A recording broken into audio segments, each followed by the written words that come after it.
오늘 우리에게 주시는 말씀은 우리 천국복음 우리 49페이지인데요.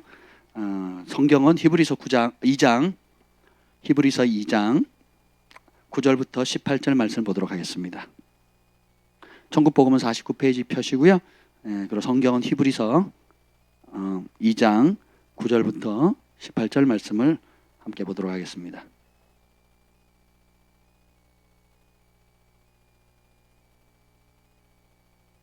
찾으셨습니까? 히브리서.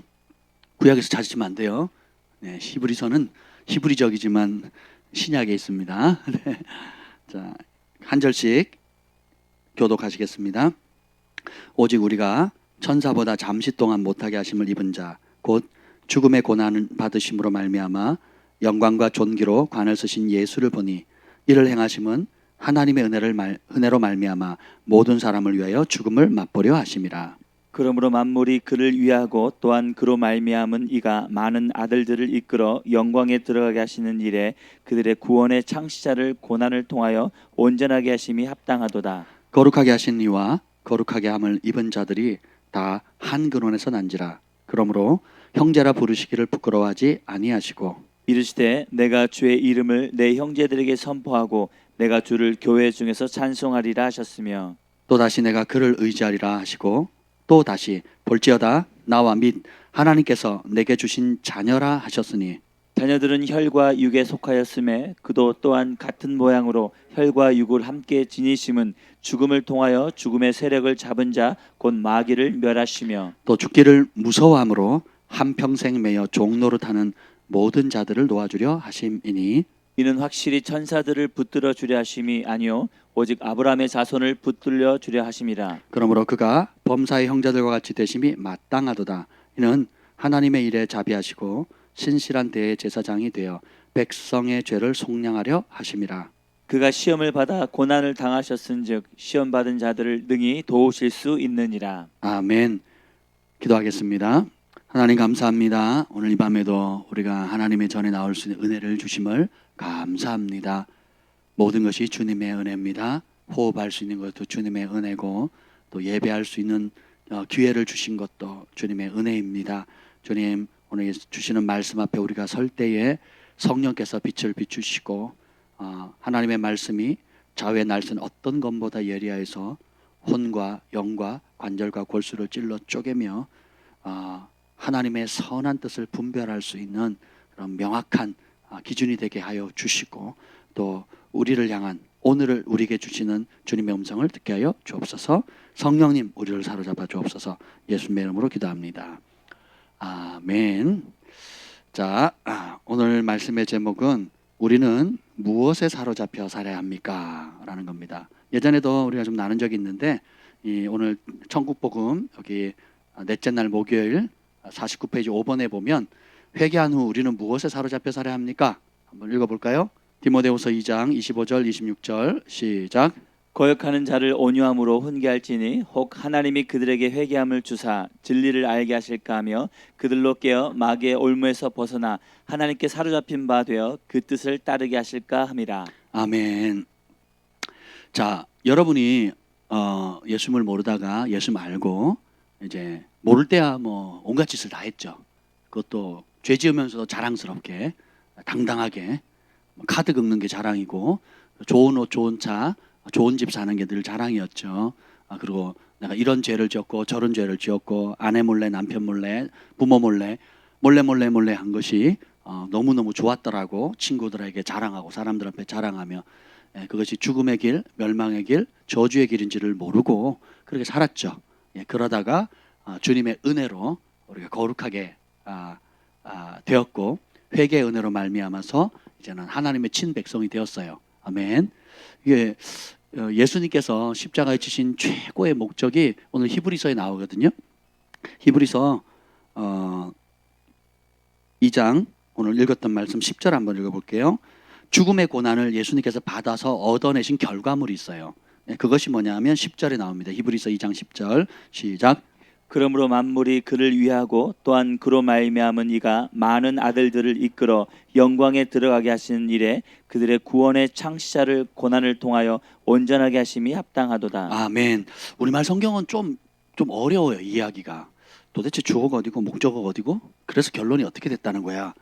예, 근데 여러분이 이제 우리 학생들이나 또 이제 영어를 이렇게 보시면 아주 명백하게 나와 있어요.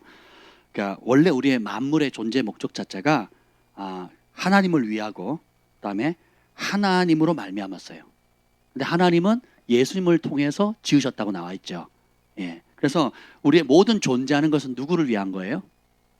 하나님께. 그래서 위에 보면 5절에도 복종하려고 8절에도 만물을 그 발 아래 복종하게 하려고 했다. 근데 이 하나님 앞에 모든 만물이 복종하는데 유일하게 복종하기를 거절하기를 선택하는 존재가 누구예요?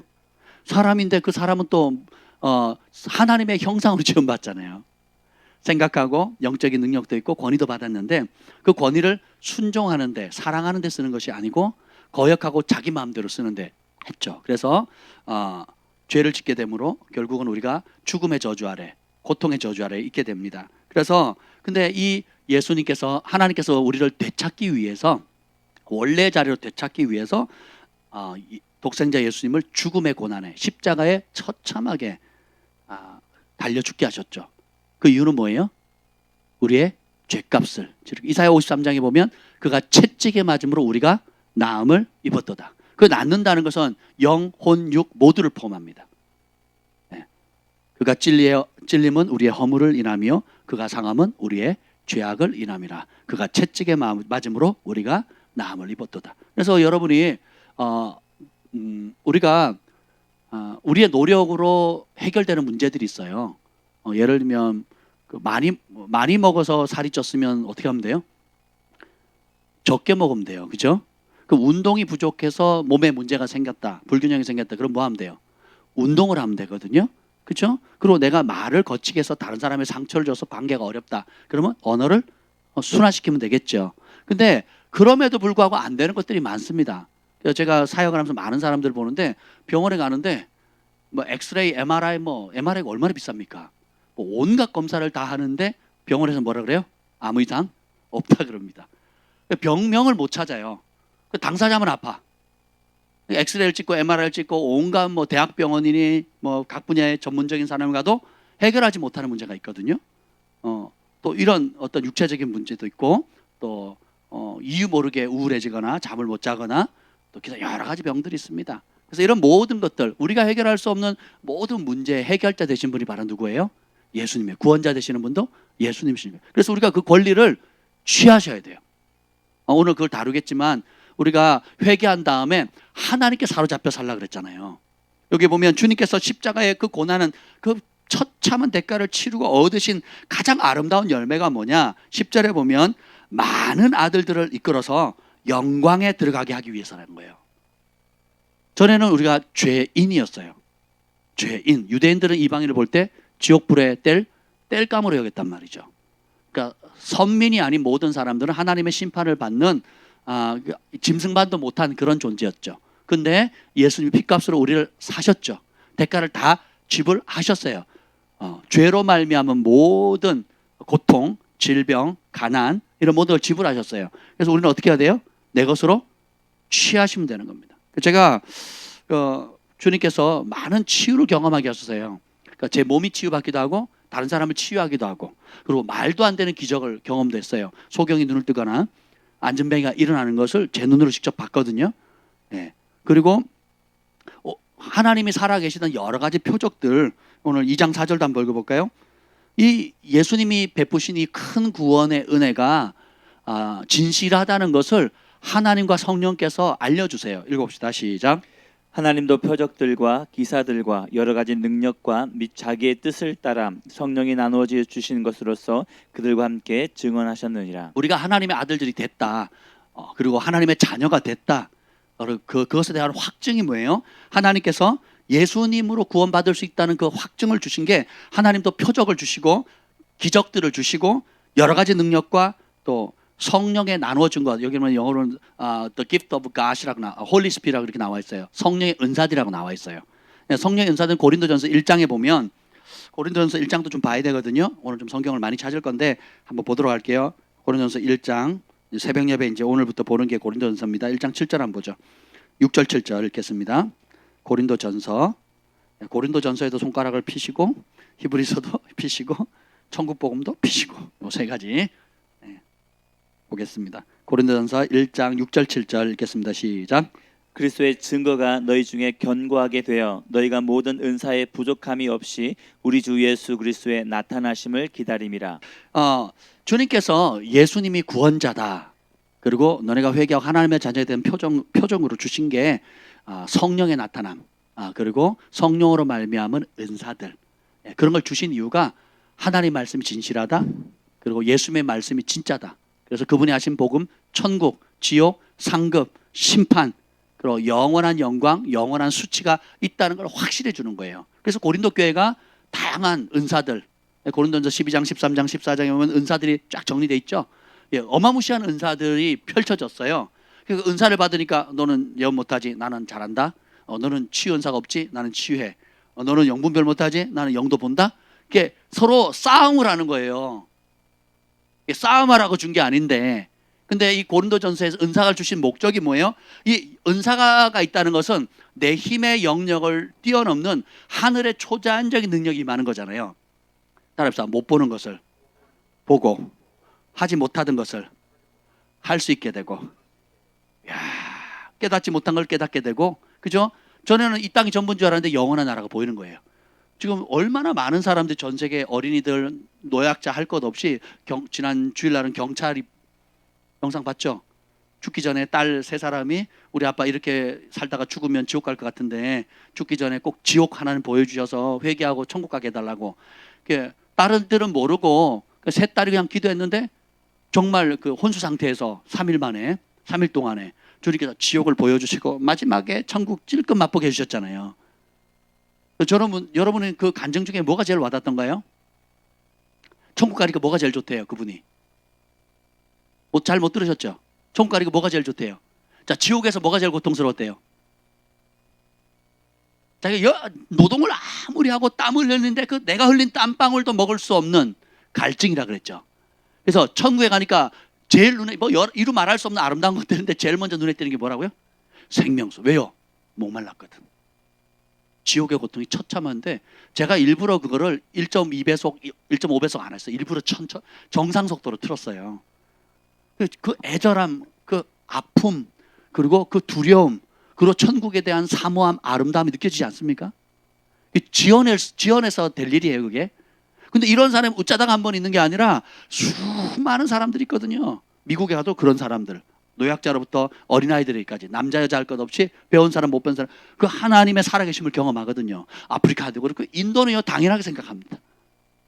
각 나라마다 천국, 지옥. 제가 인도에 가서 3,000명 목회자들 앞에서 간증을 했어요.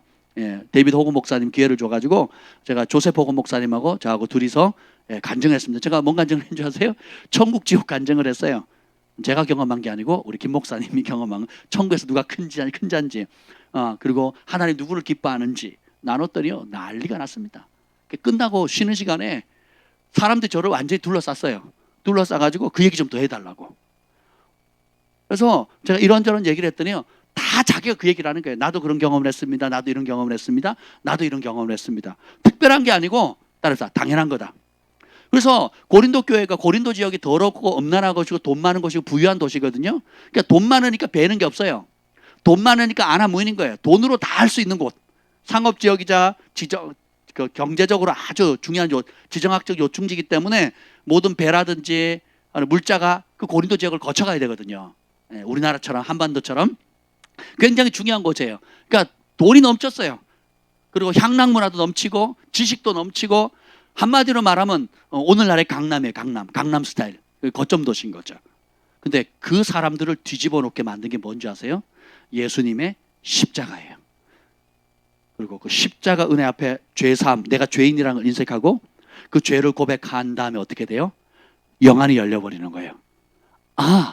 이 땅에서 잘 먹고 잘 사는 게 최고인 줄 알았는데 이 땅에서 노후보장되고 좋은 집 편안한 사람, 학벌, 아름다운 외모, 그리고 자식 자랑하면서 사는 게 전부인 줄 알았는데 심각한 거예요. 심판이 있구나. 바울이 전한 복음이 뭐예요? 의와 절제와 장차올 심판이라 그랬죠. 여러분도 오늘도 수요일 금요일마다 심판에 관한 거죠. 선포하죠. 떨리지 않으세요? 안 떨려요? 여러분 심판 복음을 묵상하셔야 돼요. 그걸 암송하시고 그것을 내가 그렇게 살고 있는지, 그렇게 준비하고 있는지, 그 말씀에 벗어난 것은 없는지, 그 방향으로 가고 있는지 스스로 물어보셔야 돼요. 저는 그거를 사실 하기 위해서 이 책을 준비한 거거든요. 이 천국 복음의 핵심이 맨 뒤에 부록으로 넣었던 그게 핵심이에요. 그게. 그래서 제가 수요일하고 금요일은 심판 구절에 관한 그리스도를 그래서 이제 재림하실 때는 왕으로 심판으로 오시잖아요. 그래서 여러분들 이걸 묵상하시고 잘 정해 보시기 바랍니다. 눈이 열렸어요. 그러니까 이 사람들이 은사 자랑하는 것이 아니라 이제는 뭘 소망하면서 합니까? 누굴 기다려요? 고린도전서 1장 7절에 우리 주 예수 그리스도의 나타나심을 기다린대요. 왜요? 모든 은사에 부족함이 없었거든요. 은사라는 게 뭐예요? The gift of the Holy Spirit. 거룩한 영이 주시는 하늘의 신령한 은혜거든요. 여러분 처음 예언 받을 때 기분이 어떻습니까? 예? 어땠어요? 떨렸죠. 이게 정상입니다. 떨려야 돼요. 아니 생판 처음 보는 사람이 와가지고 나도 잘 모르는 내 비밀을 아는 거예요. 그죠? 그렇지 않습니까? 무당한테 찾아가면 겁나게 하고 돈 달라고 그러고 부적 쓰게 하고 돈 뺏기고 오는데 우리 하나님 앞에 나오면 회개하고 하나님 사랑을 알게 되고 부르심을 알게 되고 그죠? 거룩하게 살 수 있는 길을 제시해 주잖아요. 생명의 길로 인도하잖아요. 그러니까 사람들이 거기에 변화되는 겁니다. 아멘. 죄를 끊게 되고 가정이 회복되어지게 되고 인생의 목적을 방향을 설정하게 되고 잘못된 길 가지 않고 이제 의의 길 좁지만 협착하지만 살 수 있는 길 영원한 길로 방향을 틀게 되죠. 그렇죠? 또 치유연사가 있으면 제가 말씀드렸잖아요. 여러 가지 기적들을 봤는데 제가 제일 기억나는 기적 중에 하나가 그 인도 그 북단부에서 가면 이제 네팔 그 경계가 있어요. 티벳, 네팔 뭐 이런 경계 지역이 있거든요. 실리구리 그 이모 선교사님 그 계신 곳 갔는데 거기서도 이제 히말라야 산맥이잖아요. 그러면 이제 그 길이 비포장 도로고 1차선이에요. 그러니까 비포장 도로의 1차선인데 벼랑이 1km 이상은 되는 것 같아요. 산이 워낙 높으니까 차가 이게 도로잖아요. 산 꼭대기 들면 차가 한 대 반 정도 지나가는 거예요. 한 대 겨우 지나가는 곳. 근데 거기 또 이제 산사태가 많이 나가지고 길이 끊어진 곳도 많아요. 그 밤에는 빛도 없어요. 그리고 차가 겨우 한 대 반 정도, 조금 넓으면 한 대 반, 두 대, 아니면 어떤 곳은 한 대가 겨우 지나갈 수 있는 골인데 산이 이렇게 가파르게 있으면 히말라야 산이 있으면 그 산 능선을 따라 이렇게 가요. 근데 천리길 벼랑이에요. 거기 보면 트럭도 밑에 떨어져 있고요. 자가용도 떨어져 있고요. 별의별 게 다 떨어져 있어요. 보셨나요 혹시? 못 보셨죠? 너무 안전한 곳을 다니셨나 봐. 저희는요 호건 목사님이 진짜 어려운 데만 데려가요. 그 가는 길 여정 자체가 가다가 죽을 것 같아요. 보면 진짜 쳐다보기가 싫어. 그 보면 진짜 트럭이 떨어져 있는데요. 도시 한복판에도 마찬가지예요. 가다 보면 떨어져 있는데 이게 견인을 못 해요. 일단 내려갈 수도 없고 내려갔다가 그걸 어떻게 끌어올려요?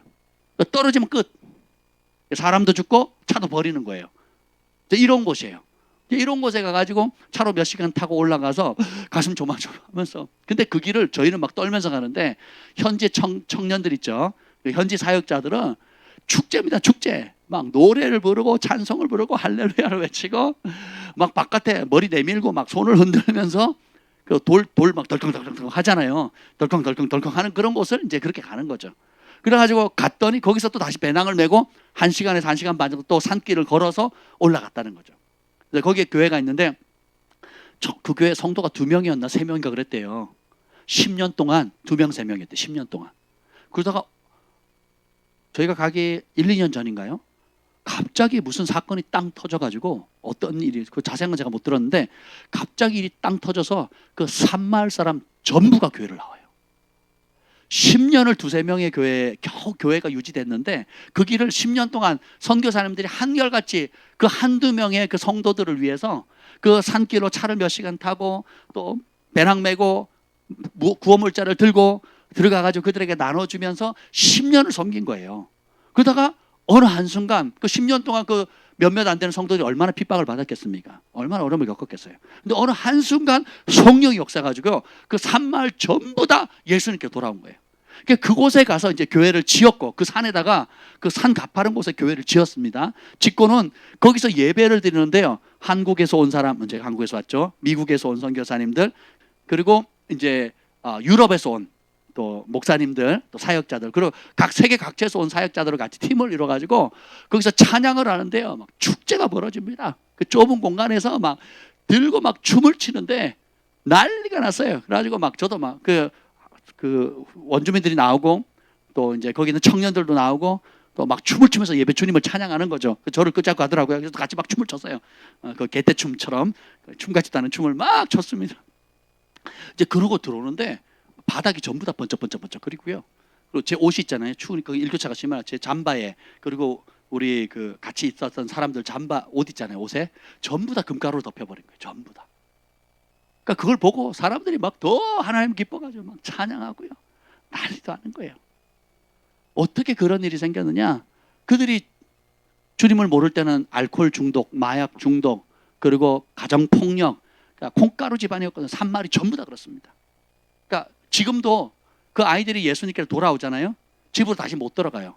아버지가 알코올 중독이고, 그 집안에 엄마는 그 아버지의 폭력에 못 이겨서 도망가 버리고, 그 집에 가도 뭘 할 수가 없는 거예요. 그래서 어쩔 수 없이 거기에 이제 히말라야 그 선교 단체가 있습니다. 그 원주민 선교 단체가 있는데 굉장히 유명한 사두 산다 셀바라지 수제자가 하는 그 팀하고 같이 했거든요. 이름이 있는데 하여튼 히말라야 무슨 선교팀이 있습니다. 그러면 거기 있는 그 담당 목사님이 어떻게 하느냐? 그런 아이들이 와서 변화된 집으로 못 돌아가니까 그 아이들을 위해서 자기 집을 공간 내 가지고 같이 생활한 거예요. 한 집에 30명, 50명이. 안 되겠다 해서 호텔을 지어 가지고 호텔에 일을 시키고 호텔 종업원을 만들고 그 호텔 공간을 이용해서 집회를 하고 성경 공부를 하고 양육을 하고. 그래서 저희가 갔더니 또 옆에 또 다른 큰 호텔을 또 짓고 있더라고요. 지어가지고 엄청 그런 역사들이 있습니다. 그래서 평소에는 그 직장을 하고 그리고 주말이나 이런 데는 그 아이들이 자기가 만난 예수님, 변화된 그 예수님을 산 곳곳에 들어가가지고 예수님의 복음을 전하는 거예요. 그래서 여러분들이 예수님을 만나면 따라서 회개한 후, 구원받은 후, 치유받은 후, 축사받은 후, 하나님의 살아계심을 경험한 후, 그럼 그 다음에 어떻게 살아야 되냐? 그럼 뭔가 우리가 예수님 믿기 전에도 뭔가 사로잡혔는데 예수 믿고 난 다음엔 이전에는 썩을 것, 죽을 것, 그리고 고통스러운 것에 사로잡혔다면 이제는 살리는 것, 생명의 길, 빛의 길, 의의 길, 거룩한 길로 가게 됩니다. 그 역할을 하시는 것이 바로 하나님께서 우리 안에 주신 성령으로 말미암아 이제는 하나님께 사로잡힌 바 되어서 살도록 한다는 거예요. 그래서 디모데후서 2장 25절에 보면 깨어 마귀의 올무에서 벗어나서 하나님께 사로잡힌 바 되어 그 뜻을 따르게. 전에는 내 뜻대로 내 욕심대로 살겠는데 이제는 하나님의 부르심과 뜻을 따라 거기에 완전히 사로잡혀 살게 한다는 겁니다. 여러분이 영적인 은사와 체험과 그런 말씀의 능력을 경험하게 하시는 주신 목적이 고린도전서 1장 7절에 명확히 나와 있어요. 너희가 모든 은사에 부족함이 없게 된 이유가 뭐냐? 우리 주 예수 그리스도의 나타나심을 기다리게 된다는 거예요. 우리 인생의 목적 자체가 예수님 맞이할 준비하는 거예요. 그 다음 봅시다. 8절 고린도전서 1장 8절이에요. 시작. 주께서 너희를 우리 주 예수 그리스도의 날에 책망할 것이 없는 자로 끝까지 견고하게 하시리라. 우리 주 예수 그리스도의 날. 모든 인생의 초점이 나를 위한 날이 아니에요. 여러분 생일하면 누가 관심 받아야 되는 거예요? 내가 관심을 받아야 되는 거죠. 그렇죠? 그런데 생일만 그래요? 왜 생일을 한 번뿐인겨? 이제 그리고 생일날만 나에게 관심 가져줘. 생일은 대놓고 나한테 관심 받는 날이고 그 다음 날은 어떻게 해요?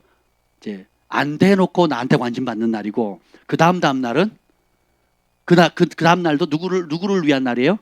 나를 위한 날이죠. 내가 주목받아야 되고 내가 사랑받아야 되고 내가 하고 싶은 게 해야 되고 내가 인정받아야 되고 그죠? 내 욕구를 풀어내야 되고 내 꿈을 이루어야 되는 날, 나의 날로 다 만들려고 하잖아요. 근데 예수님을 믿게 되면 성령이 역사하게 되면 이제는 나를 위한 날이 아니에요.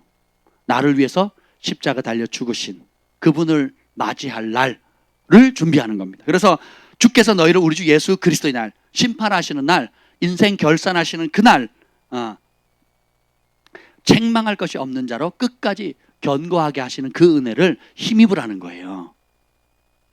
아멘. 아멘.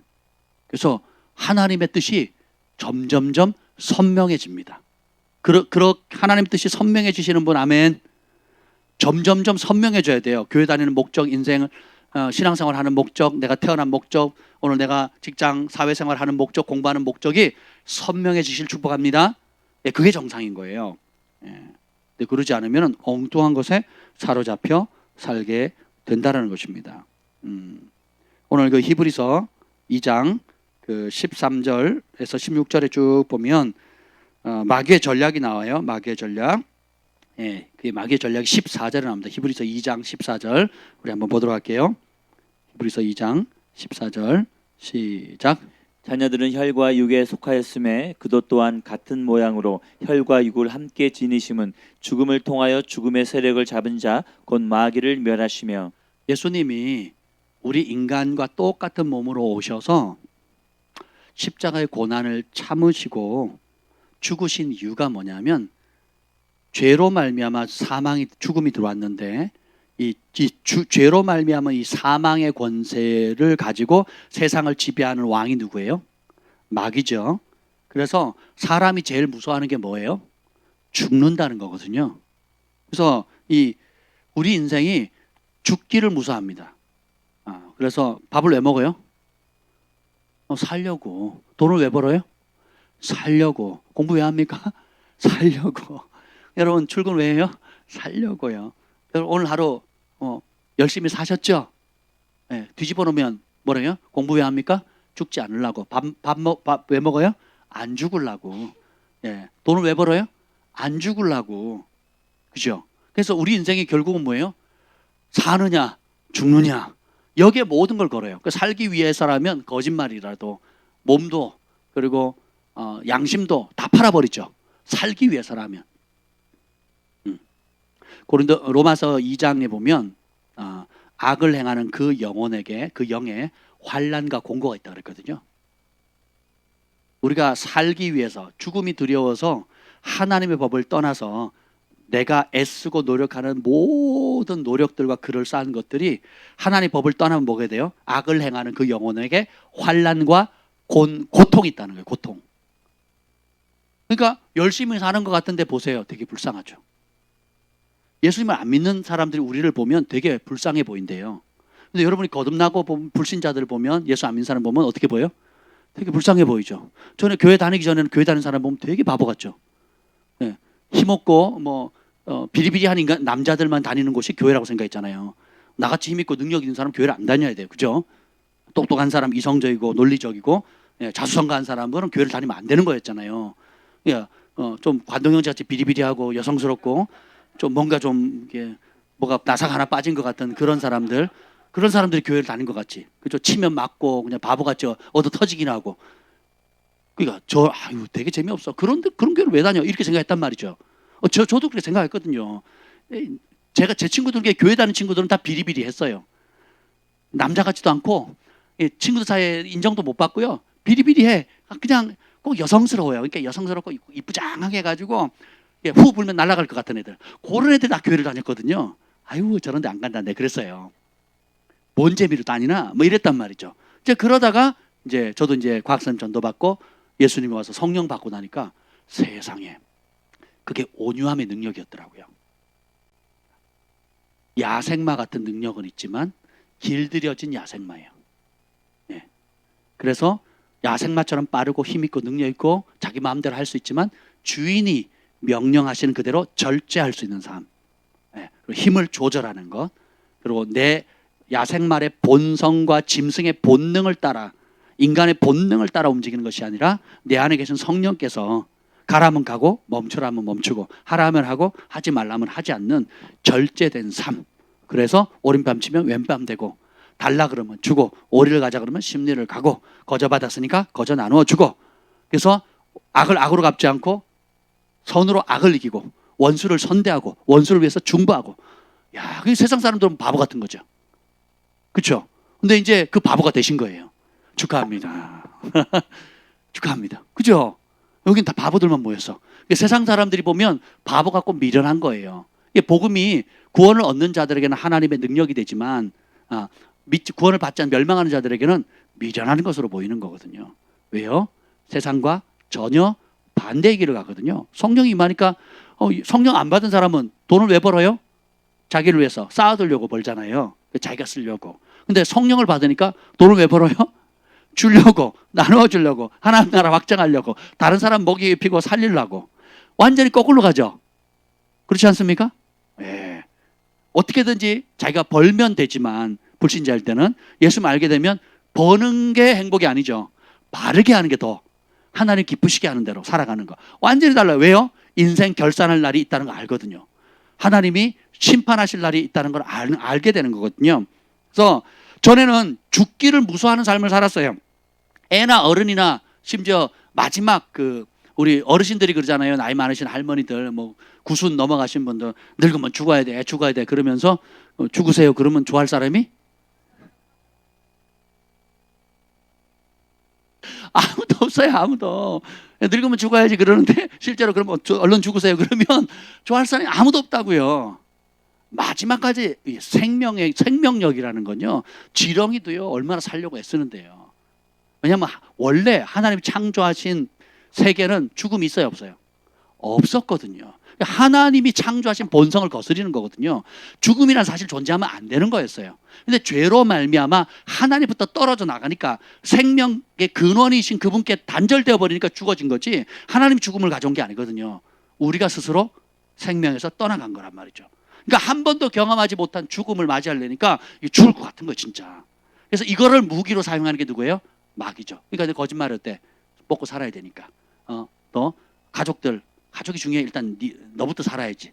친구가 중요해. 일단 너부터 살아야지. 그러면서 어떻게 해요? 하나님을 대적하게 하고 그 말씀을 계속 악에서 더 큰 악으로, 더 심각한 악으로 끌어가는 거죠. 그래서 악을 행하는 그 영혼에게는 그 영에는 환난과 고통이 있다 그러죠. 곤고가 있다 그랬거든요. 근데 선을 행하는 각 사람에게는 존귀함과 영광이 있거든요. 이게 하나님의 지혜입니다. 마귀는 위협하지만 하나님은 빛으로, 거룩함으로, 사랑의 자리로 더 이끌어 오시는 겁니다. 그래서 똑같이 돈을 열심히 버는데 그 버는 목적도 쓰는 목적도 완전히 달라요. 자기를 위한 삶에서 이제는 어떻게 하나님 나라를 위하는 삶으로, 나만을 위한 삶에서 죽어가는 영혼들을 살리는 위한 삶으로 그렇게 바뀌게 되는 겁니다. 그런데 예수님 오셔서 죽음을 통하여 죽음의 세력을 잡은 자 마귀를 멸하셨다는 거예요. 그래서 우리 그리스도인들의 특징이 뭐냐? 따라합시다. 죽음을 기뻐하는 자다. 죽는다 그러면 되게 좋아하는 사람이에요.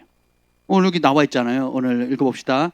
6번 읽어봅시다. 예수님을 따를 때 해야 할 두 가지는 무엇입니까? 마태복음 16장 24절 말씀. 이에 예수께서 제자들에게 이르시되 누구든지 나를 따라오려거든 자기를 부인하고 자기 십자가를 지고 나를 따를 것이니라. 아멘. 여기 보면 누구든지 나를 따라오려거든 자기를 부인하고 자기 십자가를 지고 나를 따를 것. 이 십자가는 뭐예요? 죽음의 형틀이죠. 사형틀이에요. 그러니까 자기를 따릅시다. 자기에게 사형 선고하는 것이다. 십자가 목걸이 걸고 귀걸이 하는 게 아니고, 성경책에다 십자가 그리는 게 아니고, 그 십자가를 볼 때마다 뭐예요? 나는 죽었다는 거예요. 그럼 거기서 끝나는 게 아니에요. 그러니까 불교처럼 나는 죽었다, 비었다가 아니고 그 빈자리에 누가 와야 돼요? 예수님 오신다는 거. 그게 8번에 나오죠. 8번 시작. 옛자를 십자가에 못 박은 사람은 이제 누가 사십니까? 갈라디아서 2장 20절 말씀. 내가 그리스도와 함께 십자가에 못 박혔나니 그런즉 이제는 내가 사는 것이 아니요 오직 내 안에 그리스도께서 사시는 것이라. 이제 내가 육체 가운데 사는 것은 나를 사랑하사 나를 위하여 자기 자신을 버리신 하나님의 아들을 믿는 믿음 안에서 사는 것이라. 자, 이제는 전에는 죽기를 무서워서 한평생 죄의 종로로 됐다 그래요. 살려고. 밥벌이라도 해야죠. 먹고 살아야죠. 이게 모든 게 먹고 살아야죠. 이거예요. 왜 손해 안 보려고 그래요? 먹고 살라고. 왜 죄를 지어요? 먹고 살라고. 안 죽으려고. 내 새끼 안 굶어 죽이려고. 이게 가장 근본적인 이유였는데, 이제는 어떻게 해요? 예수님 들어오면 죽기를 즐거워하게 됩니다. 그래서 여기 보면 내가 그리스도와 함께 십자가에 못 박혔대요. 나만 못 박힌 게 아니라 내 옆에 누가 못 박혀요?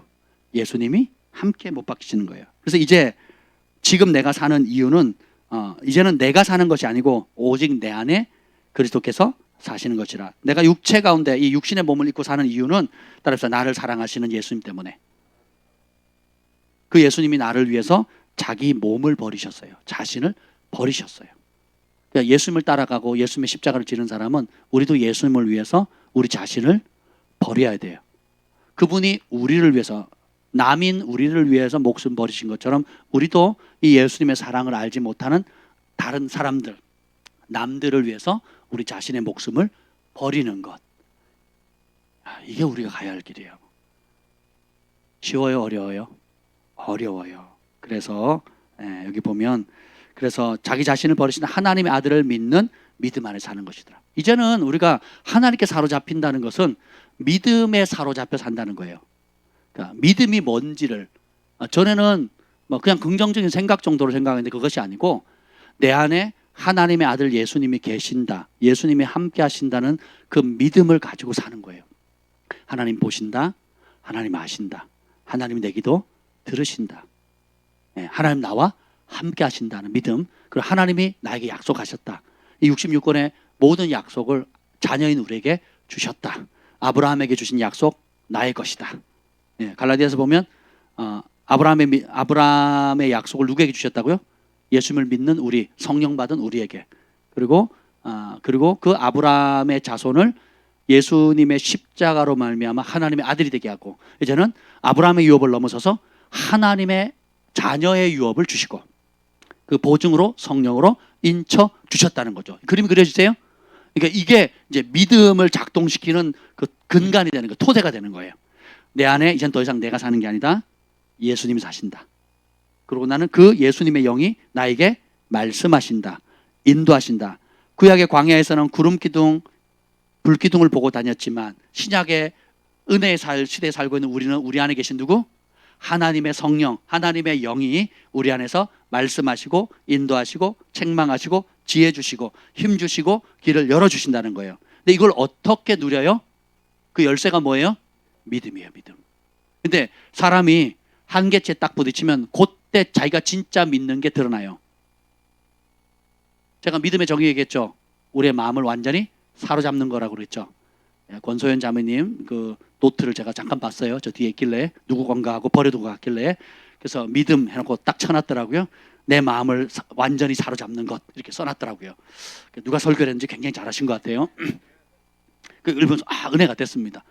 여러분, 제가 주님께서 요구하시는 코드와 우리가 기대하는 코드가 다른 것 중에 하나가 결정적일 때 드러나는데, 이게 뭐냐면 여러분이 할 수 있는 최선을 다합니다. 기도도 하고 또 노력도 하고 인간적으로 할 수 있는 걸 다 해요. 한계치에 딱 이르렀을 때 그때가 그 분기점이거든요. 터닝 포인트인데 그때 내가 진짜 마지막 최후의 보루로 의지하는 게 드러나요. 그때 술을 의지하는 사람, 그때 자기도 감정을 감당을 못하니까 분노로 표출하는 사람, 집어 던지고 폭력을 행사하거나 혹은 집을 뛰쳐나가거나, 아니면 각종 중독성 있는 거 있죠. 아니면 여자들 같은 경우는 쇼핑에 그냥 중독, 남자들은 컴퓨터, 영화, 또 기타 여러 가지 못 볼 것들을 본다든지 못할 짓을 한다든지. 그러니까 그 결정적인 순간 내가 하다 내가 더 이상 내가 안 되겠다는 그 시점에 사람 찾아간다든지, 그 사람한테 비굴하게 요구를 해야 되는 거예요. 손 벌려야 되는 거예요. 그 결정적인 포인트 때가 바로 주님을 만날 때거든요. 근데 그때 못 참아요. 그때 어떻게 해요? 딴 길로 가요. 가인의 분노처럼 엉뚱한 데 분노를 표출하거나 각종 여러분이 어릴 때부터 틈이 되었던 중독들 있죠. 남자나 여자나 할 것 없이 여러 중독들이 있습니다. 평소에는 그냥 하면 아무 문제가 안 되는 것인데 그 결정적인 그 순간에 우리가 하나님께서 요구하시는 게 바로 그 자리에, 그 자리죠. 그 결정적인 그 순간 하다 내가 마지막 그 자리에서 진짜 누구를 선택하느냐, 이걸 보기를 원하시는 거거든요.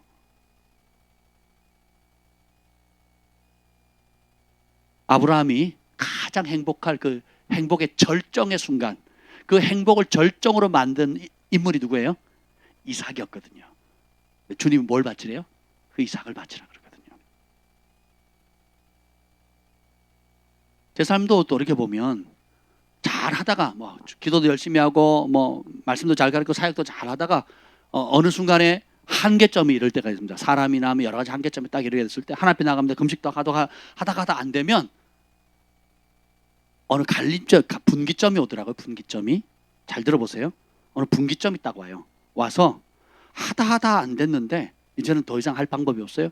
그러면 포기하든지 아니면 이걸 해결해야 되기 때문에 해결하는데 내가 인간적인 다른 방법으로 가든지 아니면 그 자리에서도 따라합시다. 여전히 하나님 앞에 머물 건지 이걸 선택해야 돼요. 끝까지 믿음을 지켜야 되거든요. 근데 그 끝자락에서 술을 찾고 담배를 찾고 또 온갖 죄 짓는 걸 찾고 아니면 쇼핑 중독 혹은 스포츠 또 사람에게 중독된 사람도 꽤 많습니다. 아니면 막 일을 더 많이 일을 벌려요. 딴 생각 못하게. 그렇게 해서 결국 뭐만 안 찾겠다는 거예요? 하나님만 안 찾겠다. 이래서 나 바빠서 못 찾아요. 마음이 아파서 못 찾아요. 감정이 상해서 못 찾아요. 너무 화가 나서 못 찾아요. 그리고 너무 낙담해서 못 찾아요. 너무 힘들어서 못 찾아요. 그래서 이유는 다 다른데 누구만 의지하지 않겠다. 하나님 의지하지 않겠다는 거예요. 이게 사단이 쓰는 전법이에요. 그래서 전에는 죽음의 두려움에 사로잡혀서 한평생 죽기를 무서워서 공포, 죽음의 공포, 죄의 종살이 하던 우리를 건지셨잖아요. 우리가 진짜 우리 안에 예수님을 주인으로 모시게 되면 우리는 죽기를 좋아하는 사람이 돼야 됩니다. 죽는 전문가. 자아는 고쳐 쓰는 게 아니라 그랬어요. 죽여야 되는 거예요. 죽여야 되는 거예요. 예전에 안동명은 죽은 겁니다. 예전에 정관동 박철수는 죽은 거예요. 그죠? 그러면 이제는 원래 하나님께서 우리 형제님에게 주었던 하나님의 영, 하나님 만드신 아름다운 영, 핏값으로 사셔서 거룩하고 고귀하고 존귀한 하나님의 아들로서 만든 그 예수님과 함께 예수님과 하나 된 그 영으로 살아가는 거예요. 이제 이걸 작동시키려면 뭐가 필요해요? 믿음이 필요해요. 믿음이. 그래서 이 성경은 믿음의 말씀이죠. 그래서 이 예수님이 오늘 여기 8번에 보면 하나님의 아들을 믿는 믿음 안에 사는 것. 누구를 믿는 믿음? 내 능력 믿는 게 아니에요. 내 성질, 내 주먹 믿는 게 아니에요. 하나님의 아들을 믿는 거예요. 하나님의 아들을 믿는다는 건 뭘 믿는다는 거예요? 아들의 말씀을 믿는 거죠. 그죠? 그 아들의 말씀이 나는 분노가 나는데 주님 용서하라 그래요. 그러면 아들을 믿는 믿음 안에 산다는 것은 뭐예요? 내 분노를 믿는 거예요? 내 혈기를 믿는 거예요? 아니면 그 혈기에 대한 예수님의 말씀인 용서를 믿는 거예요? 용서를 믿어야 되겠죠. 그럼 어떻게 해야 돼요? 용서해야겠죠. 주님의 용서는 뭐예요? 지우개로 지워서 흔적이 남는 그런 지움이 아니에요. 어떻게 해요? 주님이 여러분을 용서하시면 다시 기억 안 하잖아요. 다시 기억해요, 안 해요? 그럼 여러분 안에 여러분을 가지고 있는 모든 응어리진 한 맺힌 문제의 99.99%가 뭔지 아세요? 미움이거든요. 미움. 용서하지 않는 거거든요. 여러분 잘 인정 안 할 거예요. 근데 사역을 해보면 거의 다 감정, 혼의 묶임은 거의 다가 미움입니다. 미움. 분노를 못 푸는 거거든요. 근데 주님 그것에 대한 그 전에는 목사님 화날만 하니까 화나죠. 얘기 들어보세요. 진짜 화나요. 제가 들어도 화가 나거든요. 그건 사실이에요. 감정이고 현실이에요. 근데 주님이 우리를 용서하신 것처럼 너희도 용서하라 그랬잖아요. 근데 주님은 우리를 용서하시면 지운 흔적이 있어요, 없어요? 없잖아요. 독이 서에서 뭔 같잖아요. 여러분 태백에 오시면 겨울에 눈 내리면 하얗게 내리거든요. 한방눈이 내리면 제가 어릴 때 그랬습니다. 눈이 막 30cm, 50cm 쌓이면 들어 눕습니다. 들어 누우면 하늘에서 눈이 이렇게 막 한방눈이 팡팡팡 쏟아지잖아요. 그러면 눈이 내리는 게 아니라 제가 이렇게 누워있으면 제가 하늘로 올라가요. 착시 현상으로 그 한방눈 팡팡팡팡 내리는데 눈이 막 이렇게 덩어리 이렇게 내리잖아요. 눈 위에 대자로 누워가지고 하늘을 보면 막 펑 쏟아지는데 마치 제 몸이 하늘로 이렇게 끌려 올라가는데 온 세상이 하얗죠. 흠도 없고 좀 더 하얗습니다. 그 눈을 먹기도 하고 입을 벌려서 먹기도 하고 그랬던 기억이 납니다. 주님이 우리의 죄를 용서해 주시면 그렇게 모든 세상을 덮고 있던 오염물들이 하나도 보이지 않을 정도로 흰 눈보다도 더 깨끗하게 지워주시거든요. 내가 너희를 이렇게 용서한다. 여러분 믿으시에요? 너희도 내가 용서한 것처럼 용서해라 이거예요. 이게 하나님의 아들을 믿는 믿음 안에 사는 거예요. 저는 움켜쥐는 삶을 살았지만 이제는 어떻게 해요? 주님의 아낌없이 하나님 세상을 처럼 독생자를 주셨으니. 나도 어떻게, 아니, 이삭도 바쳤잖아요. 다윗이 하나님 성전 짓기 위해서 얼마나 많은 걸 바쳤습니까? 바쳤죠. 예, 그죠? 그리고 바벨론에서 포로로 잡혀와서 이스라엘로 다시 귀환했던 사람들도 자기의 아름다운 것들 다 하나님께 드리거든요. 기쁨으로. 사랑은 끊임없이 고린도 후서도 보면 결국 바울이 고린도 후서에 편지를 써서 마지막 3장을 뭔 얘기하는 줄 아세요? 너네 약속한 그 물질 하나님 나라에서 쓰라는 거예요. 나를 후원하고 그래서 나를 스페인으로, 이탈리아로, 로마로 갈 수 있도록 후원해달라. 그리고 예루살렘 교회가 가난하니까 거기 후원해달라. 너네는 부자잖냐. 너네보다 월등히 가난한 마게도냐는 극심한 가난 가운데서도 힘에 넘치도록 해가지고 전 세계 교회가 깜짝 놀랄 정도로 어마무시한 헌신을 했다. 근데 너네는 더 많은 부자 아니냐. 그리고 1년 전에 미리 약속한 거 아니냐. 약속했으니까 준비 좀 잘해라. 이렇게 얘기를 하거든요. 석장을 걸쳐서, 그래서 적게 심은 자 적게 거두고 많이 심은 자 많이 거둔다. 이렇게 얘기를 하는 그 말이 거기서 나오는 거예요. 하나님 나라에서 심으라는 거예요. 그리고 또 이 얘기를 합니다. 만나 이야기를 하면서 많이 거둬들인 자도 부족함이 없었고 남음이 없었고 적게 거두는 사람도 부족함이 없었다. 자 보세요. 거둬들이는 거는 사람이 욕심이 있어가지고 많이 거둬들이나 혹은 검소해서 적게 거두나 많이 거둔 사람도 부족함이 없고 적게 거둔 사람도 부족함이 없다는 거예요. 왜냐하면 부자는 하루에 7끼 먹으면 어떻게 돼요? 부자라고 7끼 먹으면 어떻게 되겠습니까? 아침에도 갈비탕, 점심에는 삼계탕, 저녁에는 샥스핀 이렇게 먹어도 몸에 이상이 생기거든요. 근데 그 사이에 이제 4끼를 더 먹어요. 7끼 먹으면 어떻게 되겠어요? 그래서 사람들은 이 위가 딱 정해져 있잖아요. 그죠? 그 먹을 양이 딱 정해져 있단 말이에요. 부자 위는 이만하고 가난한 사람 위는 이만하고. 이게 아니죠. 부자니까 10끼를 먹어야 되고 가난한 사람이니까 1끼, 반끼 먹는 거 아니죠. 그러니까 아무리 우리가 많이 먹어도, 많이 벌어도 쓸 수 있는 거, 먹을 수 있는 거, 누릴 수 있는 게 제한돼 있다라는 거예요. 그래서 만나를 처음에 줬을 때 사람들이 욕심으로 막 끌어당겼지만 썩어버리죠. 처치 곤란하니까, 썩은 악취나니까, 벌레 끼니까 곤란이죠. 적게 거둔 사람은 나는 요만큼만 먹어도 충분하다 생각하니까 거둬들이는 것은 많이 거두나 내가 먹을 수 있는 양이 한계가 있으니까 똑같아요. 근데 반대로 성경은 뭐라 그러죠? 적게 심은 자 적게 거두고 많이 심은 자. 근데 마게도냐의 지역에 있는 교회, 그 빌립보나 뭐 이 지역에 있는 교회들은 보면 데살로니가 교회 이런 교회들은 되게 가난했거든요. 어려웠거든요. 극심한 가난 가운데 영적인 빚을 지은 사역자들과 예루살렘에 있는 가난한 성도들을 위해서는 자기가 마음이, 그래서 바울이 얘기를 해요. 심을 마음이 있는 자에게 심을 씨앗을 주시는 하나님 하면서 그 영끌이 하는 거예요. 영혼까지 다 끌어가지고. 왜? 영혼이 천국에 있으니까. 영혼이, 우리 마음이 천국에 있고 하나님께 있고 상급받을 거 결산받을 거에 관심이 있으니까 진짜 그때 영끌이 하는 거예요. 영끌이.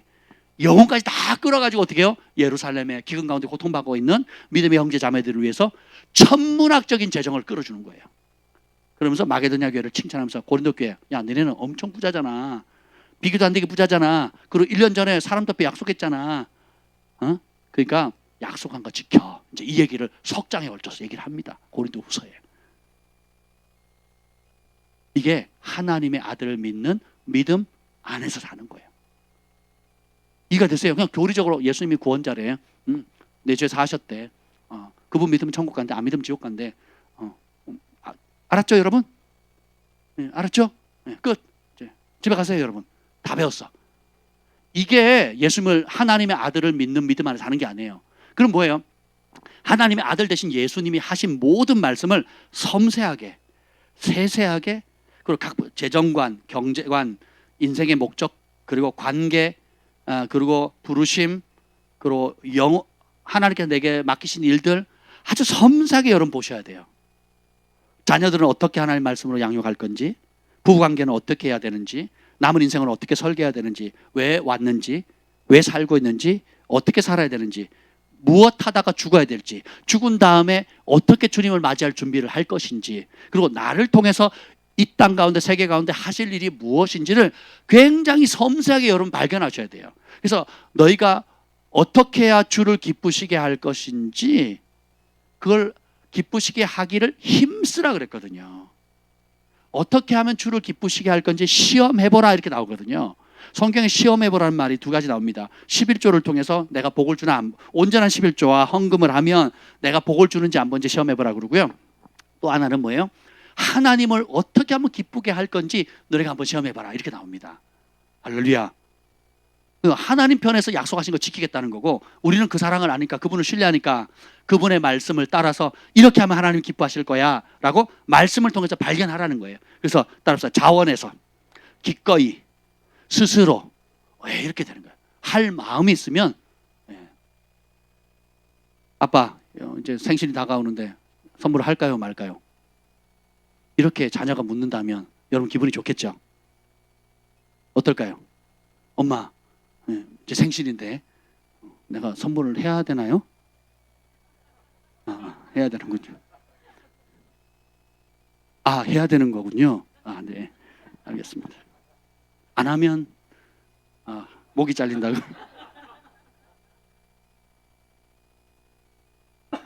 우리가 주님 앞에 그러고 있어요.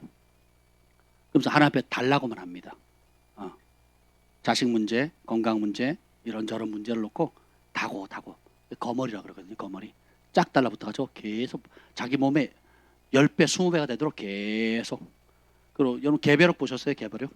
한국에 시골에 가면 볼 수 있고, 제가 캐나다 개벼룩 한번 옮아가지고 죽을 뻔했습니다.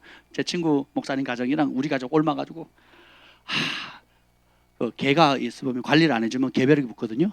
개벼룩이 보면 막 이게 막 엄지만하게도 불어요. 엄지만하게도 뿝니다. 딱 되면요 피가 팍 터집니다. 개 몸에 붙어가지고 피를 빨아먹어요. 그래서 작게는 뭐 하여튼 작은 것도 있는데, 캐나다는 개도 크지만 개벼룩도 커요. 바퀴벌레는 또 얼마나, 바퀴벌레 막 잠자리처럼 날아다니고, 바퀴벌레가 매미 같아요. 캐나다 바퀴벌레가 매미보다 더 큰 것도 봤습니다. 제가 무섭습니다. 그래 그 무거운 게 이러고 날아다니는데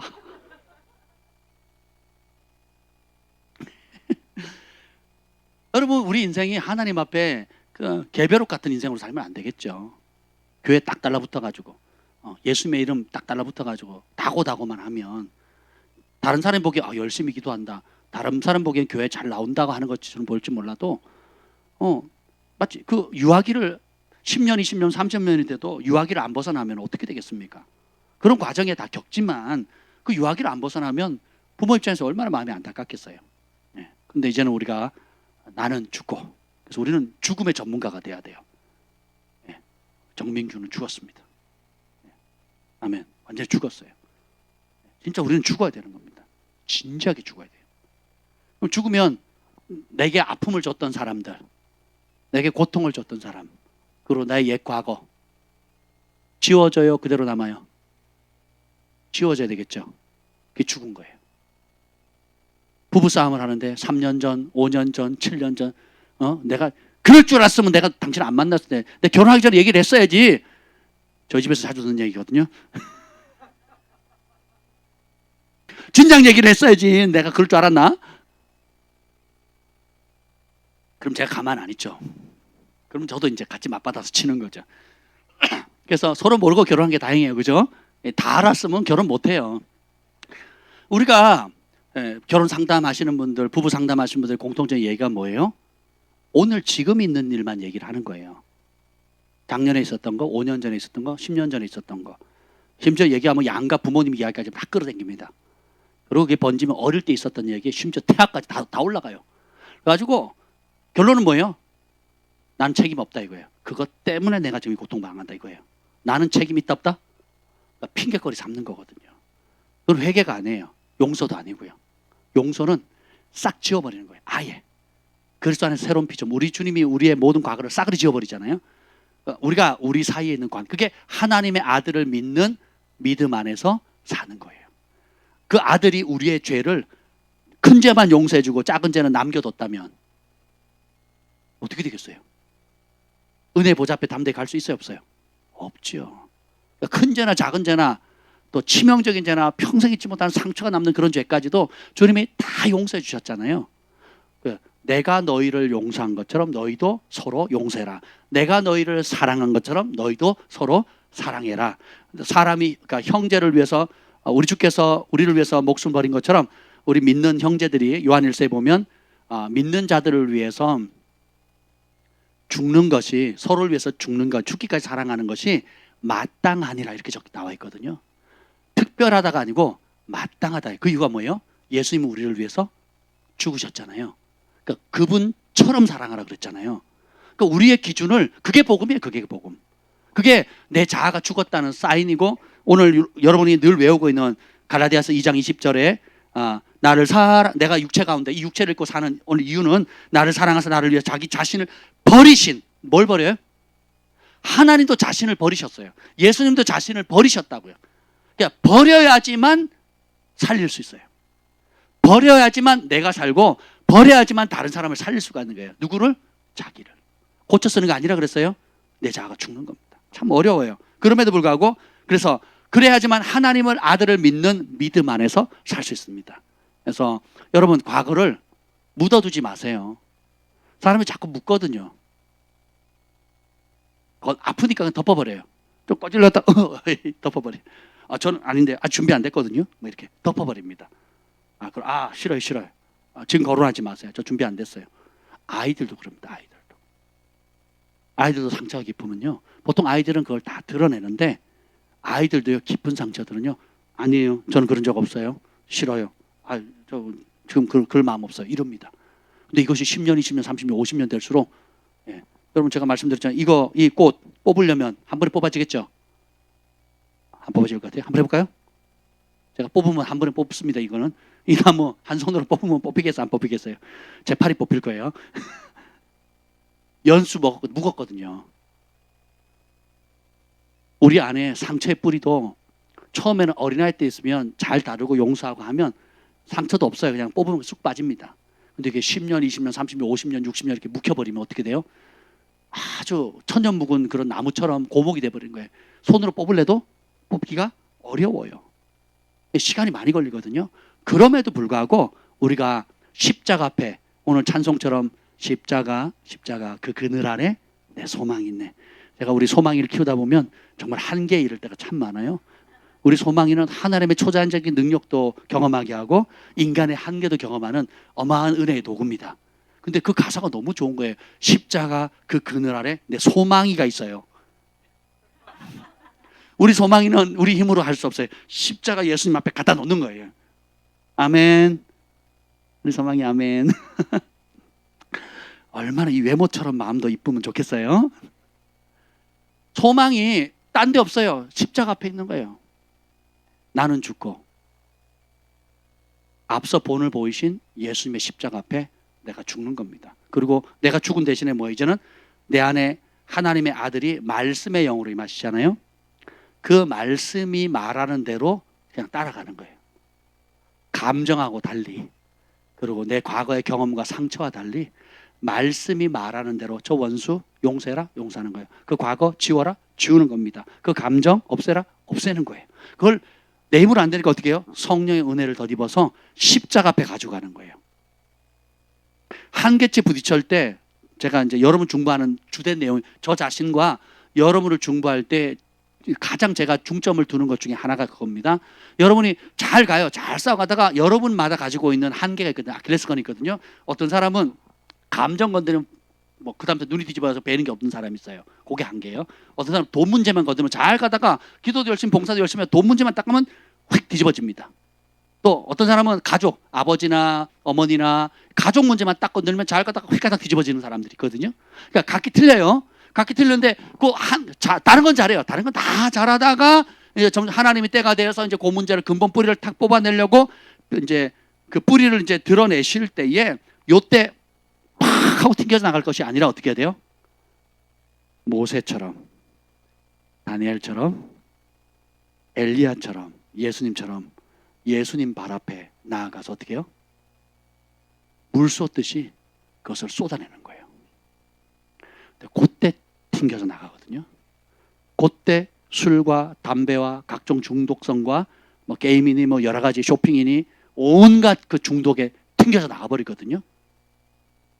근데 그때가 기회예요. 그때가, 우리는 무슨 전문가라 그랬죠? 죽음을 기뻐하는 자라 그랬죠. 그때 내가 확 죽어버리는 거예요. 그리고 주님 앞에 죽겠다 하고 주님 앞에 납작 엎드리면서 세리의 기도처럼 고개를 들지 못하고 납작 엎드려, 주님 불쌍히 여겨주세요. 내가 내 감정이 추스러지지 않습니다. 내 분노가 해결되지 않습니다. 돈에 대한 집착과 사람에 대한 두려움과 또 과거에 대한 아픔과 내 부모 형제들이 내게 주었던 잊지 못할 그런 어릴 때 그런 상처들, 주님 나를 계속 발목 잡고 있는데 주님 내가 이것을 주님 앞에 내려놓습니다 하고 돌파를 볼 때까지 버티셔야 돼요. 어떤 분은 그걸 밤새 씨름하면서 떼굴떼굴 구른 사람도 있어요. 떼굴떼굴 구른 사람들. 케네스게 목사님도 그 질병이 다시 찾아왔을 때, 심장병이 다시 찾아왔을 때 밤새도록 말씀 한 구절 잡고요, 밤새 떼굴떼굴 구르면서 씨를 밤이 새도록 오로지 주님의 말씀 갖고 싸우는 거예요. 근데 이 안에 있는 질병은, 심장병은 그 선천성이잖아요. 못 고치는 병이거든요. 너 죽는다. 너 그때 지옥 경험했지? 내가 죽여버릴 거야 하고, 그 실제로 몸의 현상은, 몸은 실제로 통증이 있고 아픔이 있는 거예요. 심장질하면 가슴이 막 며이잖아요. 콩닥콩닥 뛰기도 하고 막 숨도 못 쉬겠고 막 이런 거 있죠. 현상은 있는데 그 떼굴떼굴 구르면서 하나님의 약속의 말씀, 우리 주 예수 그리스도께서 하나님의 아들이 주신 그 약속의 말씀 붙잡고 밤새도록 씨름하는데 언제까지? 돌파가 올 때까지. 야, 이게 믿음이에요. 여러분, 믿음은 가지고 있는 게 아니다. 뭐 하는 거예요? 발휘하는 거예요. 언제? 그때. 하다 안 되면 딱 자기 한계치 아시죠? 육체의 한계, 기도의 한계, 어떤 믿음의 한계. 그때 딱 한계치가 오면 이제 성질 부리면서 가는 거예요. 그래서 개뿔 가진 것도 없으면서 자기 성질 부리면서 내 방식대로 튕겨져 나가는 거예요.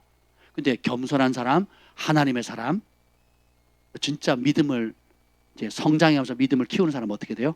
그 순간에 주님 앞에 겸손히 엎드리는 거예요. 이게 겸손이 겸손. 그때 은혜를 주시, 그때 돌파가 오는 겁니다. 그때. 네, 그때 본능 따라, 욕심 따라, 감정 따라 가지 않고, 첫째는 인식이 되세요? 지금 제가 말씀하는 게 인식이 되세요? 한계치? 인식이 되는 게 은혜입니다. 그럼 이제 온다 이제 찬다는 거 알죠? 냄비가 막 보글보글 끓어가지고 조금 놔두면 넘쳐 흐르는, 넘치기 직전 그 상황을 아시잖아요. 이런 마음에 이게 인식이 되는 게 은혜입니다. 두 번째, 그걸 알면 어떻게 해요? 그때 혈기가 강한 사람은 금식으로 확 죽여버리는 거예요. 네. 그리고 사람 앞에 있으면 폭발한다. 그러면 기도원에 가든지 조용한 데 가서, 산에 가든지 가서 하나님께 구하고, 이제 그때 물질로 내가 시험이 든다. 그럼 어떻게 해요? 내가 아끼는 그 마지막 물질 있죠. 그걸 하나님께 드려버리는 거예요. 어려운 영혼들, 가난한 사람, 어려운 사람 확 드려버리는 거예요. 그리고 내가 통장 주님의 것입니다. 올려드리는 거예요. 오늘 그 예우랑에서 며칠 전에 그 얘기를 했어요. 제가 통장은 주님의 겁니다 라고 했더니 예우랑에서 일하는 우리 청년들하고 우리 조성모 형제님이 아주 재밌는 웃은 얘기를 했대요. 목사님은 드릴 거라도 있는지 모르겠는데 저희는 없어요 그러더라고요. 통장에 잔고가 없대요. 마이너스를 쓰고 있대요. 할렐루야. 그 제가 새벽 예배 때 그랬습니다. 뭐라 그런지 아세요? 그때가 기회라고. 그때가 더 이상 드릴 게 없잖아요. 할렐루야. 뭐가 있으면 좀 아깝잖아. 뭐라도 있으면 아깝잖아요. 10,000원이든 100,000원이든 100,000원이든 1,000,000원이든 있으면 아깝잖아요. 그죠? 아예 없고 마이너스면 아이고 이 빚이 누구 거예요? 우리 아버지 거잖아. 지금 드리는 거야. 지금. 할렐루야. 없을 때 드려야 된다니까. 없을 때. 예. 우리 아이들 1,000원에 100원 11조 하는 거예요. 여러분 우습게 여기시면 안 돼요. 교회에서는 동전 100원 관리하는 게 더 귀찮습니다. 어려워요. 근데 아이들에게 이 1,000원에 100원, 10,000원에 1,000원 하는 거 어릴 때 훈련하고 그걸 즐거워하면요, 평생 그 아이의 삶 가운데 재물의 부족함이 없다니까요. 따라다녀요. 물질이 따라다닌다고요. 인색하면요, 그 돈 때문에 부족하고요, 그 돈 때문에 죄 짓고요, 돈 때문에 사기치고요, 돈 때문에 배신한다고요. 돈의 종이 되는 거거든요. 하나님, 내가 베풀을수록 하나님이 공급한다는 걸 어릴 때부터 우리 사랑이, 온유, 소망이 요때부터 경험을 하니까, 우리 밴쿠버 있을 때 그랬어요. 우리 교회가 발칵 뒤집었잖아요. 주일학교가 1층에서 예배드리고 어른들은 2층에서 예배를 드렸어요. 근데 주일학교 헌금 시간이 됐는데 우리 경환이가 그 25달일 쿼터 이제 코인 4개, 그래서 1달러를 헌금하라고 줬더니 하나만 한 거예요. 하나만 하고 3개를 쥐고 내 거야. 그리고 안 한다 그러고 도망갔는데 그 주일학교 선생님이 쫓아온 거예요. 여자 선생님이. 그래서 1층을 돌아가지고 2층 본당까지 온 거예요. 2층에서 본당까지 와가지고 내 거야 그리고 앞에서 도망가고 내놔 그리고 쫓아가고, 그 집사님도 굉장히 아주 성깔 있는 집사님이거든요. 굉장히 성깔 있는 집사님인데 기도도 세게 하고 막 성깔 있는 집사님이. 그러니까 그걸 경환이 쫓고 막 난리가 나. 그래가지고 왜 저러냐고 나중에 봤더니 헌금하라고 일부를 줬는데 동전 4개를 줬는데 하나만 하고 자기 3개는 지 거라고 이제 막 이렇게 뛰어다녔던 거죠. 어린애라고 여러분 욕심 없는 게 아니에요. 예, 그랬던 아이가 이제는 뭐 진짜 많이 달라졌죠. 하나님이 공급하신다고, 또 하나님이 내 인생을 많은 그런 공급하시는 은혜들을 경험하니까 부모가 지식적으로 가르친 게 아니라 자기가 믿음으로 드리고 순종함으로 하나님께서 어떻게 공급하시는지. 저희가 홈스쿨링 할 때만 해도 이 아이들이 대학을 갈 수 있을지, 대학을 포기했으니까 저는 홈스쿨링 했거든요. 대학을 안 보내겠다가 아니라 대학을 보낼 목적으로 공부를 안 시키겠다고 저는 결정을 한 거예요. 지가 능력 있으면 가는 거고, 공부할 마음 있으면 가는 거고, 갈 마음 없으면 안 가는 거고, 안 가도 괜찮다 이 얘기를 했거든요. 그래서 저는 홈스쿨링을 한 거고. 근데 이 아이들이 뭐 검정고시도 겨우 패스하고 뭐 점수도 보면 하여튼 가관이에요. 근데 등록금 뭐 걱정, 그때 저희 때면 20년 전만 해도 그 등록금 생각하면 끔찍했잖아요. 근데 홈스쿨링을 한다? 야, 이게 쉽지 않죠. 근데 보세요, 국가가, 제가 걱정 안 하니까 하나님 국가 제도를 봐. 국가에서 장학금을 주잖아요. 그죠? 저희 경환이요, 장학금 남아 돌아요.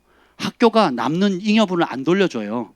그냥 학교 그걸로 귀속시켜 버리더라고요. 등록금보다 넘치는 장학금들 있죠. 주는 게 아니라 좋은 학교면 줄 텐데, 예, 그건 그냥 학교에서 장학금 됐으면 끝 하고 그 이상의 장학금을 안 준대요. 넘치도록 지금 받고 있습니다. 할렐루야. 놀랍지 않습니까? 왜 이런 시대가 된 거예요? 생각해보세요. 그러니까 청년들 서울에 살면 결혼해서 직장만 가지면 국가에서 서울에서 1억을 줍니다. 1억이나 1억 5천까지도 그 원룸 잡으라고. 예. 국가에서 도와주잖아요. 그러니까 20년 전 같으면 꿈도 못 꾸는 일들이죠. 우리 어른들한테 1억 빌려줍니까? 안 빌려줘. 1,000만 원도 안 빌려주거든요. 청년들 결혼했다고, 직장 얻었다고, 예. 가정 꾸려. 그래서 우리가 걱정하지 않아도 하나님께서 여전히 통치하고 계세요. 하나님께서 여전히 그러니까 바벨론에서 이스라엘 백성들이 다시 예루살렘으로 돌아올 때에 그 물자와 군인과 안전과 또 장비와 나무와 그 모든 것들 누가 주는 줄 아세요? 고레스와 다리오 왕이 주거든요. 고레스나 다리오가 하나님을 경외하는 사람이 아니에요. 이방신을 섬기는 왕들이거든요. 그런 왕들이 칙령을 내리고 성경에 보면 하나님이 그 왕의 마음을 감동시키사 이렇게 나와요. 그러니까 하나님이 왕의 마음은 봇물과 같아서 하나님이 길을 논에 가면 논에 물 대잖아요. 물길을 막으면 농부가 막으면 물이 안 흐르고 트면 그 트는 대로 물길이 흐르잖아요. 하나님께서 잠언서에 보면 왕의 마음은 봇물과 같아서 하나님께서 트시는 대로 움직이는 거거든요. 그러니까 그 느부갓네살 왕이 훔쳐갔던 성전 기물들을 그 다리 왕이 다 돌려주거든요. 고레스 왕도 돌려주고, 예. 그리고 병사도 붙여주고, 그리고 각 조서를 내려가지고 길도 열게 해주고, 그리고 어마무시한 금, 은, 동 이것들을 줍니다. 마치 출애굽을 할 때 했던 것처럼 하나님이 따라서 하나님이 지금도 통치하십니다. 그러니까 여러분이 교회 다니는 사람을 통해서 뭔가 거룩한 것만 준다고 생각하지 마세요. 성경에 보면 악인이 쌓은 재물은 누구를 위한 거라고요? 의인을 위해서. 여호와를 경외하는 자는. 그러니까 악인들 많이 쌓아두라 그래요. 결국 누가 쓸 건데. 그리고 제가 아는 분도 전에 제가 집회 간 얘기했잖아요. 하나님께서 복을 주시는데 땅과 건물을 주시겠다고 예언했을 때 누가 준 줄 아세요? 평생 불교를 믿었던 할머니. 평생 불교를 믿고 자기만을 벌고 살았던 그 할머니가 전 재산을 기부한 겁니다. 현금 30억에 부동산 70억에서 100억을 기증했거든요. 누가 벌었는데? 그 교회나 전산이 번 게 아니잖아요. 악인이 벌어놓은 거거든요. 자기는 써요, 못 써요? 못 써요. 그 돈 때문에 남편 바람 펴서 가정 풍비박산되고 자식들은 버릇 없어지고 자기 몸은 암에 걸려 병들어져서 써요, 못 써요? 못 쓰는 거예요. 근데 진짜 예수님을 만나고 예수님의 사랑을 알게 되니까 진짜 제대로 돈 쓰는 법을 알았다. 어떻게 할건지를 깨달은 거죠. 그래서 이대로 죽으면 심판받는데 내가 돌이켜서 세리장 삭개오처럼 어떻게 해요? 자신의 재산의 절반을 팔아서 가난한 자에게 나눠주는 것처럼 자기 믿음대로. 그래서 그 전 재산을 갖다 바치면서 이렇게 얘기를 한 거예요. 우리의 자녀들이 이제 믿음을 갖게 됐는데 성전에서 나는 녹을 먹으면서 살게 해주세요. 그렇게 유언을 남기고 그리고 소천을 하신 거예요. 신앙생활하고. 놀랍지 않습니까? 그래서 여러분 제가 그래서 구약의 역사를 보면서도 참 깨닫는 게 많아요. 이스라엘 백성들이 바벨론에 갔다가 돌아올 때도 빈손으로 오지 않게 하시고 70년이 차니까 예언한 게 차니까 올 때 짠뜩 들고 오거든요. 그게 너무 많아가지고 성전에 그 집기들이 너무 많잖아요. 무겁잖아요. 금, 은동 무겁잖아요. 그러니까 이 에스라하고 느헤미야가 머리를 씁니다. 레위인들 모이 그래가지고 야 레위인들이 성물을 관리하는 거잖아. 그래가지고 무게를 달아가지고 적습니다. 그래서 너는 60kg, 너도 60kg, 60kg 골고루 나눠줘요. 그래가지고 레위인들에게 전부 다 나눠줘가지고 이제 오는데 넉 달 걸리거든요. 넉 달에 걸쳐서 옵니다. 와서 도착했을 때 다시 모이 3일간 쉰 다음에 모이 그래가지고 다시 내놔. 그래가지고 그걸 성전에다 넣어놔. 어마무시한 그 금은동 그리고 귀한 물자들과 또 필요한 성경에 보면 그 밖에 필요한 모든 것들을 요청한 대로 준다 그랬거든요. 사람이 하나님을 기쁘시게 하면 원수라도 화친하게 되고 악인이 쌓아놓은 재미는 의를 위한 거예요. 그래서 근데 주님이 그걸 어떤 사람이 주느냐? 쭉 가다 이 분기점 내가 하다 하는데 딱 안 됐을 때 다시 옛 습관으로 돌아가는 거 끊으셔야 돼요. 그게 죽어야 돼요. 그게. 왜 옛 습관으로 돌아가느냐? 과거를 안 지워서 그렇거든요. 과거를 지우셔야 돼요. 과거의 영광이든 과거의 아픔이든 과거에 내가 좋아했던 잡았던 거든 과거에 기억하기도 싫은 상처든 이 과거를 지워버리셔야 돼요. 어떻게 지워요? 예수님이 나의 죄를 깨끗이 용서하신 것처럼 따라합시다. 예수님 수준으로. 그러니까 예수님이 용서한 차원으로, 예수님이 사랑한 차원으로, 예수님이 축복한 차원으로 우리가 마음으로 할 수 있잖아요. 돈 드는 것도 아니고 마음으로 할 수 있잖아요. 그러니까 그게 의지하는 거고 믿는 거거든요. 믿음이라는 것이 내 마음을 사로잡아. 그래서 내 마음을 사로잡는 게 하나님이면 참 믿음이 되는 거고 내 마음을 사로잡는 게 감정과 과거라 그러면 여전히 뭐예요?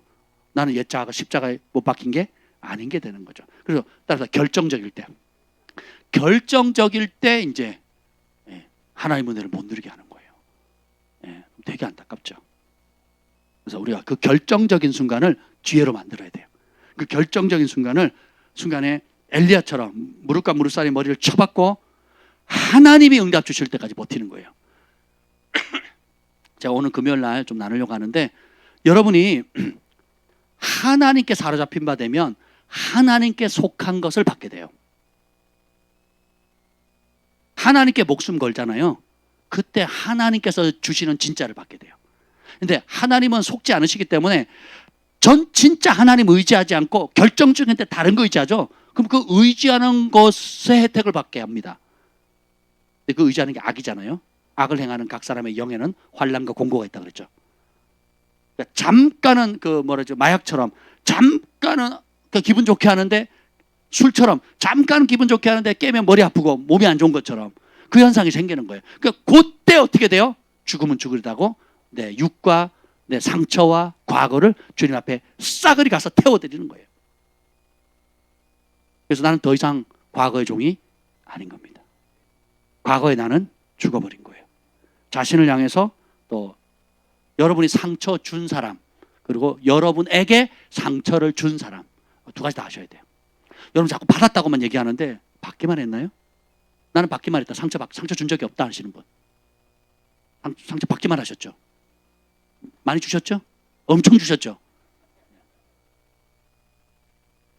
사람들은 자기가 얻어 터진 것만 기억하고 손해본 것만 생각하지 내가 다른 사람에 어떤 손해를 끼쳤는지 말로 행동으로 재정적으로 또 시간적으로 그 사람에게 어떤 부분에 있어서는 평생 잊지 못할 회복하지 못할 정도의 큰 상처를 줬지만 대수롭게 여기지 않거든요.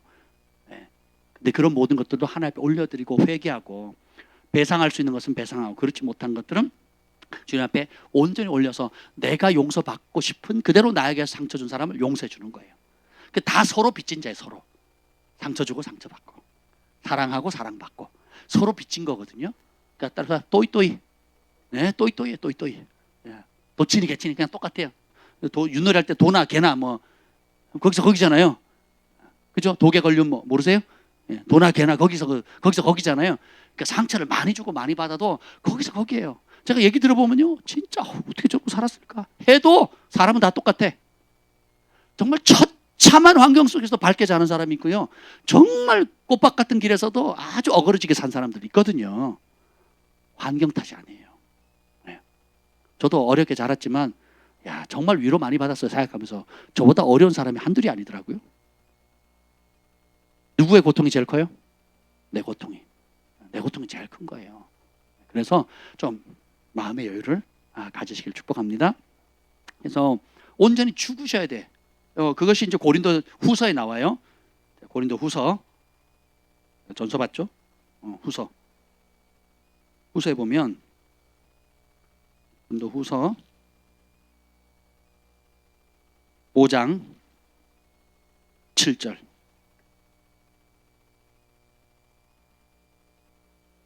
자, 6절부터 9절까지 한번 읽어보세요. 6절부터 고린도후서 5장 6절부터 9절까지 시작.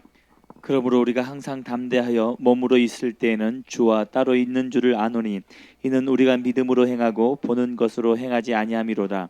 우리가 담대하여 원하는 바는 차라리 몸을 떠나 주와 함께 있는 그것이라. 그런즉 우리는 몸으로 있든지 떠나든지 주를 기쁘시게 하는 자가 되기를 힘쓰노라. 마귀는 너 그러면 죽여버릴 거야, 굶길 거야, 망하게 할 거야, 죽게 만들 거야 라고 위협합니다. 그래서 한평생 죽을 것 같은 그런 상황 때문에 종노릇하는 거거든요. 근데 우리 예수 믿으면 죽는 거 좋아해요. 오히려 이렇게 얘기합니다. 우리는 믿음으로 행한다, 보는 것으로 행하지 않는다 하면서 우리가 담대하게 원하는 거, 용맹스럽게 원하는 게 뭐예요? 차라리 몸을 떠난다는 게 뭔 말이에요? 죽는다는 거예요. 죽으면 우리는 뭐예요? 믿지 않는 사람은 바둥바둥 살려가는 이유가 뭐예요? 죽으면 천국 지옥 안 믿는데 죽으면 혹시라도 지옥에 있으면 혹시라도 흙으로 안 돌아가고 뭔가 내세의 삶이 있는데 나는 천국 갈 가능성이 없다. 그럼 죽으려고 그러겠어요? 안 죽으려고 그러겠어요? 근데 여러분 천국을 믿으세요? 하나님 상급을 믿으세요? 하나님 자녀됨을 믿으십니까? 그럼 어떻게 해요? 죽기를 소망하겠어요? 거부하겠어요? 소망하는 거죠. 그리스도의 날, 예수님이 재림하실 날, 그리고 예수님을 우리가 맞이할 날을 간절히 소망하게 되겠죠. 이게 믿는 자예요. 그래서 차라리 몸을 떠나 주와 함께 있는 게 더 좋다. 난 죽음 두렵지 않다 이거예요. 이게 믿는 사람입니다. 그러니까 타협해요, 안 해요? 사람들이 뭐라 하든 안 하든 신경 꺼요. 그리고 9절 그런즉 시작. 그런즉 우리는 몸으로 있든지 떠나든지 주를 기쁘시게 하는 자가 되기를 힘쓰노라. 그러니까 몸으로 있든지 그런 우리가 내가 육체 가운데 사는 것은 이 표현이죠. 육체 가운데 사는 것은 그럼 떠나든지 이건 죽는다는 것은죠. 그러니까 살든지 죽든지 우리는 뭐 하는 데 힘쓴다고요? 주님을 기쁘시게 하는. 여러분 잘 들으세요. 한계체 딱 이뤘을 때 그때 하나님 편에 서는 걸 선택하는 거예요. 내 감정, 상황, 재정 여러 가지 어려운 환경들이 있다 그랬죠. 사람마다 다른 게 있다 그랬죠. 한계체 딱 이뤘을 때 주님 편에 서기 설정하는 거예요. 살든지 죽든지 주님을 기쁘시게 하는 그 한 가지에 목숨을 거는 거예요. 이게 믿음을 발휘하는 거예요. 이것이 내가 오늘 나를 사랑하사 나를 위해서 자기 몸을 버리신 하나님의 아들을 믿는 믿음 안에서 사는 겁니다. 아멘. 그래서 우리는 죽음의 전문가가 돼야 돼요. 왜 그러냐? 우리 주님께서 도와주시거든요. 여기 보면 10절이요. 고린도후서 5장 10절 시작. 이는 우리가 다 반드시 그리스도의 심판대 앞에 나타나게 되어 각각 선악간에 그 몸으로 행한 것을 따라 받으려 함이라. 정말 훌륭한 말씀이 여기 나와 있습니다. 놀라운 말씀. 그 이유는 우리가 다 반드시 예외 있다 없다. 반드시 그리스도의 심판대, 하나님의 심판대가 아니에요. 그리스도의 심판대예요. 여러분 상법, 민법, 형법이 다 틀리죠. 그리고 가정법, 가정법원이 또 따로 있죠. 가정 문제는 가정법원에서 가정에 관련된 법으로 재판하거든요. 그죠? 그럼 형사적인 죄를 범하거나 민사는 그나마 좀 덜하고 형사는 죄질이 더 큰 거죠. 또 경제사법은 또 다르잖아요. 그러면 가정법에서 형사법을 다루진 않거든요. 이해가 되시죠? 그러면 우리가 심판이 그리스도의 심판대예요. 그 말은 무엇을 기준으로 심판하신다는 거예요? 그리스도의 우리 주 예수 그리스도께서 하신 그 말씀을 따라 심판한다는 거예요. 그러면 시험 공부를 해야 되는데 패스를 하려면 시험에 출제되는 문제를 공부해야 되겠죠? 여러분 인생이 한 번뿐인데 영혼을 결산할 날이 오는데 어떻게 심판받는다고요? 내 말이 마지막 날에 너희를 심판하라 그랬거든요. 우리가 예수님의 말씀의 전문가가 돼야 되는 거예요. 그래서 우리가 이렇게 기꺼이 죽으려고 하는 뭐 때문에 죽는다고요? 예수님 말씀에 순종하려고. 뭐 때문에 산다고요? 예수님 말씀에 순종하려고. 그러면 사나 죽으나 우리가 주의 것이고 기꺼이 죽으면 뭐예요? 그리스도의 심판대 앞에 따라서 각각 뭉쳐서 안 가는 거예요.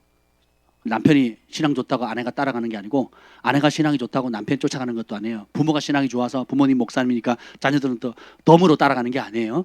각각 쓰는 겁니다. 각각 선악 간에. 선악의 기준이 뭐예요? 예수님의 말씀이죠. 예, 그 몸으로 따라서 몸으로.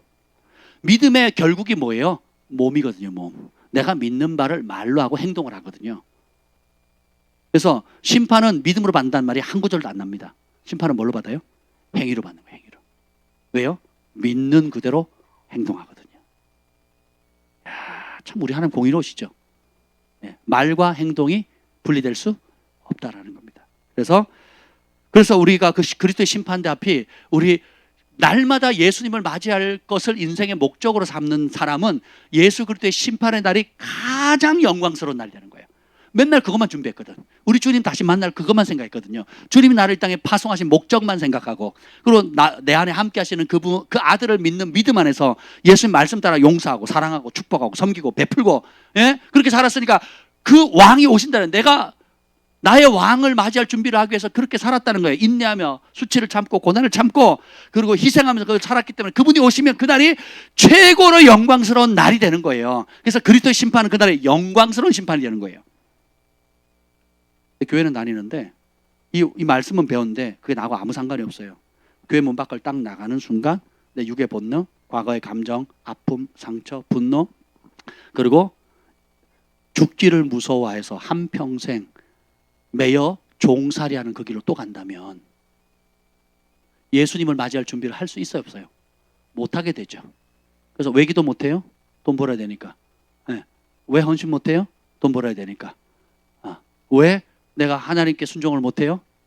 내 먹고 살아야 되니까 하면서, 그리고 또 뭘 못해요? 내가 상처가 많아서, 아픔이 많아서, 내 과거 때문에 이게 해결이 안 돼가지고 나도 뭐 어떻게 못하겠습니다 하면서 온갖 핑계를 다 대서 결론은 뭐예요? 예수님 맞을 준비를 안 하는 거예요. 인생 목적 자체가 예수님을 맞이할 준비를 한 사람과 예수님을 맞이할 준비를 하지 않은 사람은 이 그리스도의 심판대가 완전히 다릅니다.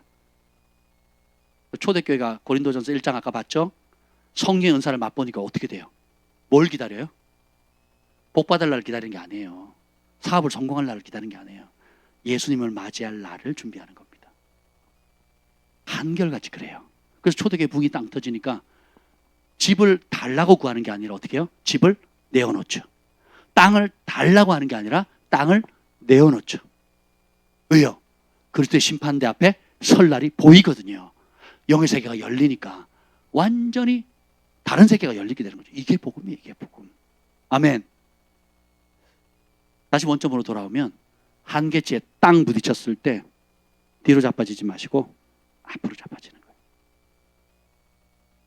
밤을 새워서라도 성전에 나와서라도 씨름하는, 자기가 있는 골방에 싹 들어가서 누구도 방해받지 않는 자리에서 내가 다시 옛 길로, 옛 중독의 길로, 옛 감정의 길로 빠지지 않고 내 안에 하나님 아들이 살아계신다.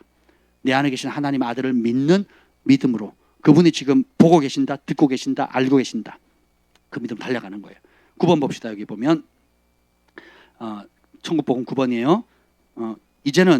이제 우리는 누구를 바라보며 살아야 합니까?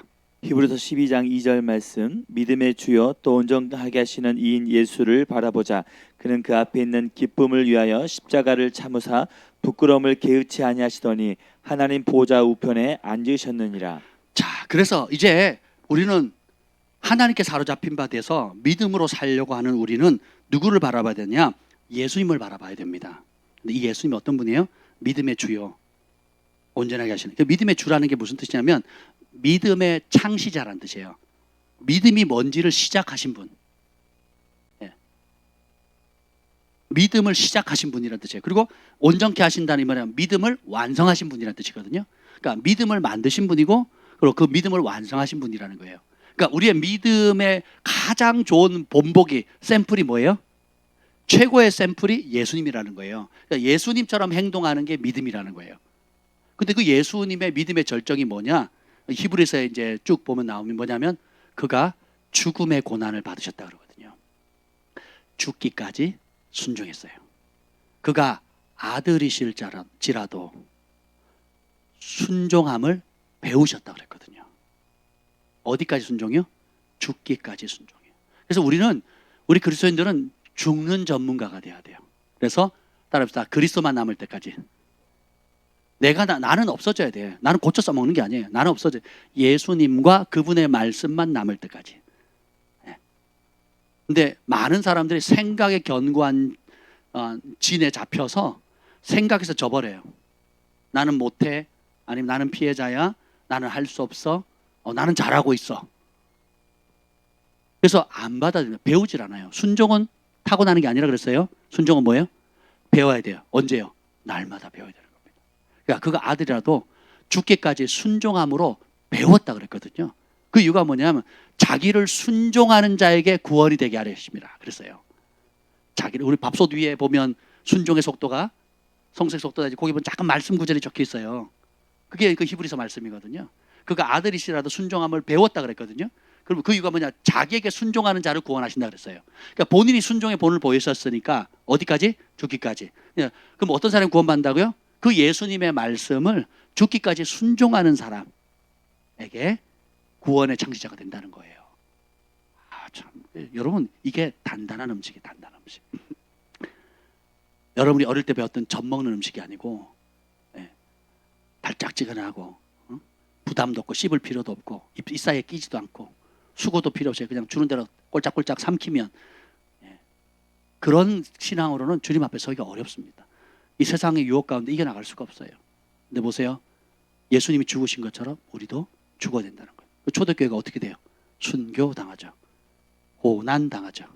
버림당하죠. 그래서 여기 보면 믿음의 주 온전케 하시는 예수님을 바라보자. 예수님을 바라봐요. 어디까지? 그분이 어떻게 죽으셨는지,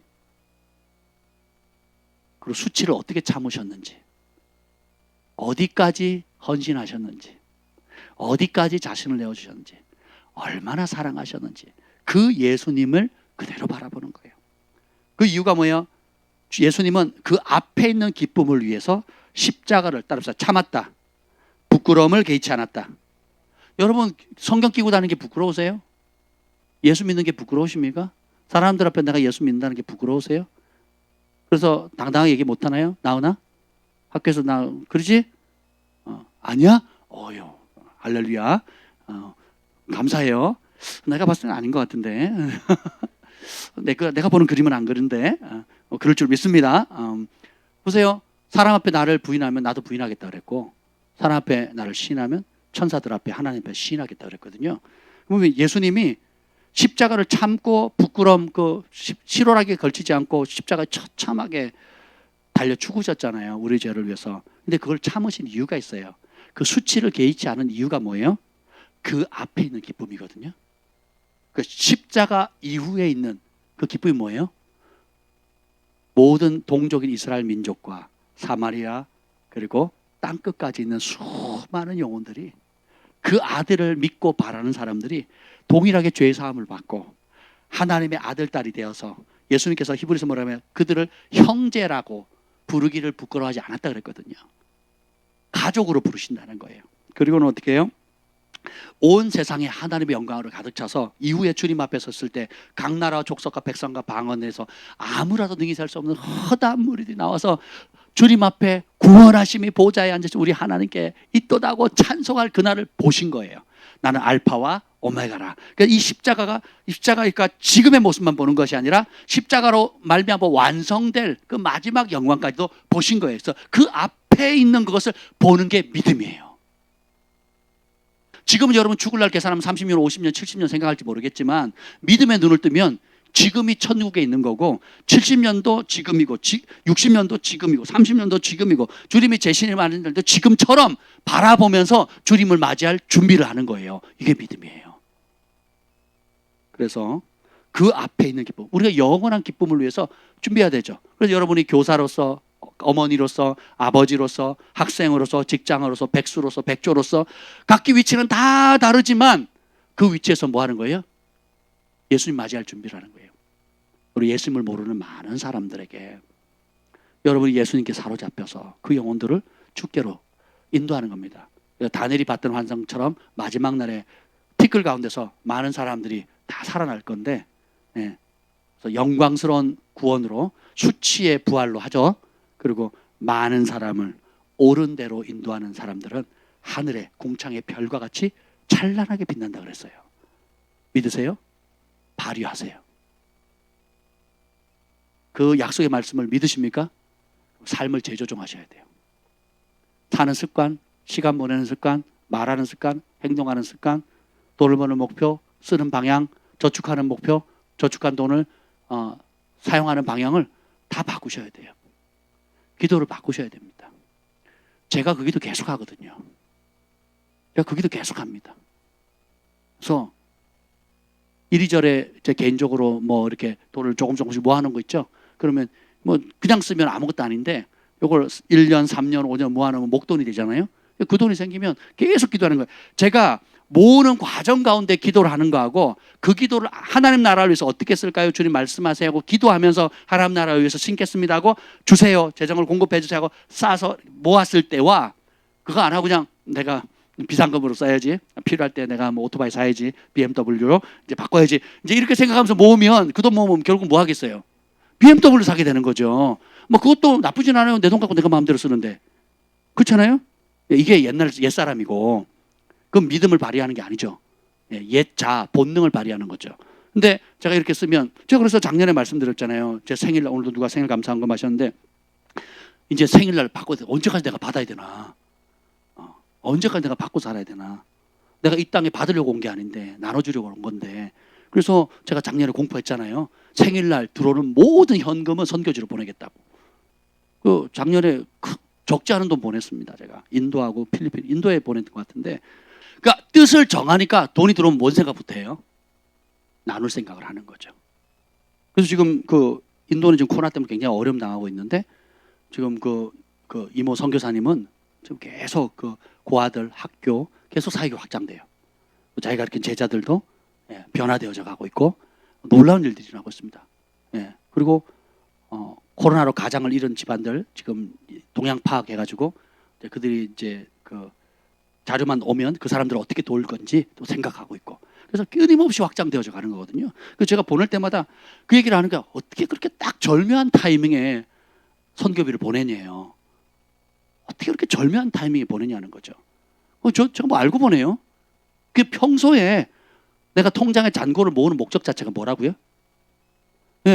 뭐 선교지 5만 원, 10만 원씩 매달 보내도 의미가 있는데 저는 싫더라고요. 5만 원 보내면 별 도움이 안 돼요. 그냥 차라리 5만 원씩 계속 모으자. 그래서 어느 정도 뭐 100 단위로, 200 단위로 뭐 300 이렇게 되면 그 돈을 보내는 게 좋겠다. 아니면 여러 사람들 좀 뭉쳐서 그렇게 하면 좋겠다. 이런 생각이 드는 거예요. 코로나 때도 지난번에 여러분들이 어떤 분이 또 헌금하셔가지고 우리 주변에 있는 그 교회, 한 교회, 지하 교회에 성도 제로인 교회에 그 200만 원을 보냈잖아요. 그 목사님이, 뭐 저는 안 갔지만 우리 김 목사님 갔지만 되게 감사함을 축복하며 기도해 주셨다 그러더라고요. 그러니까 이거 보이지 않는 것들, 누군가는 여러분처럼 그렇게 헌신하는 분들이 있으니까 하나님 나라를 확장되어져 가는 거거든요.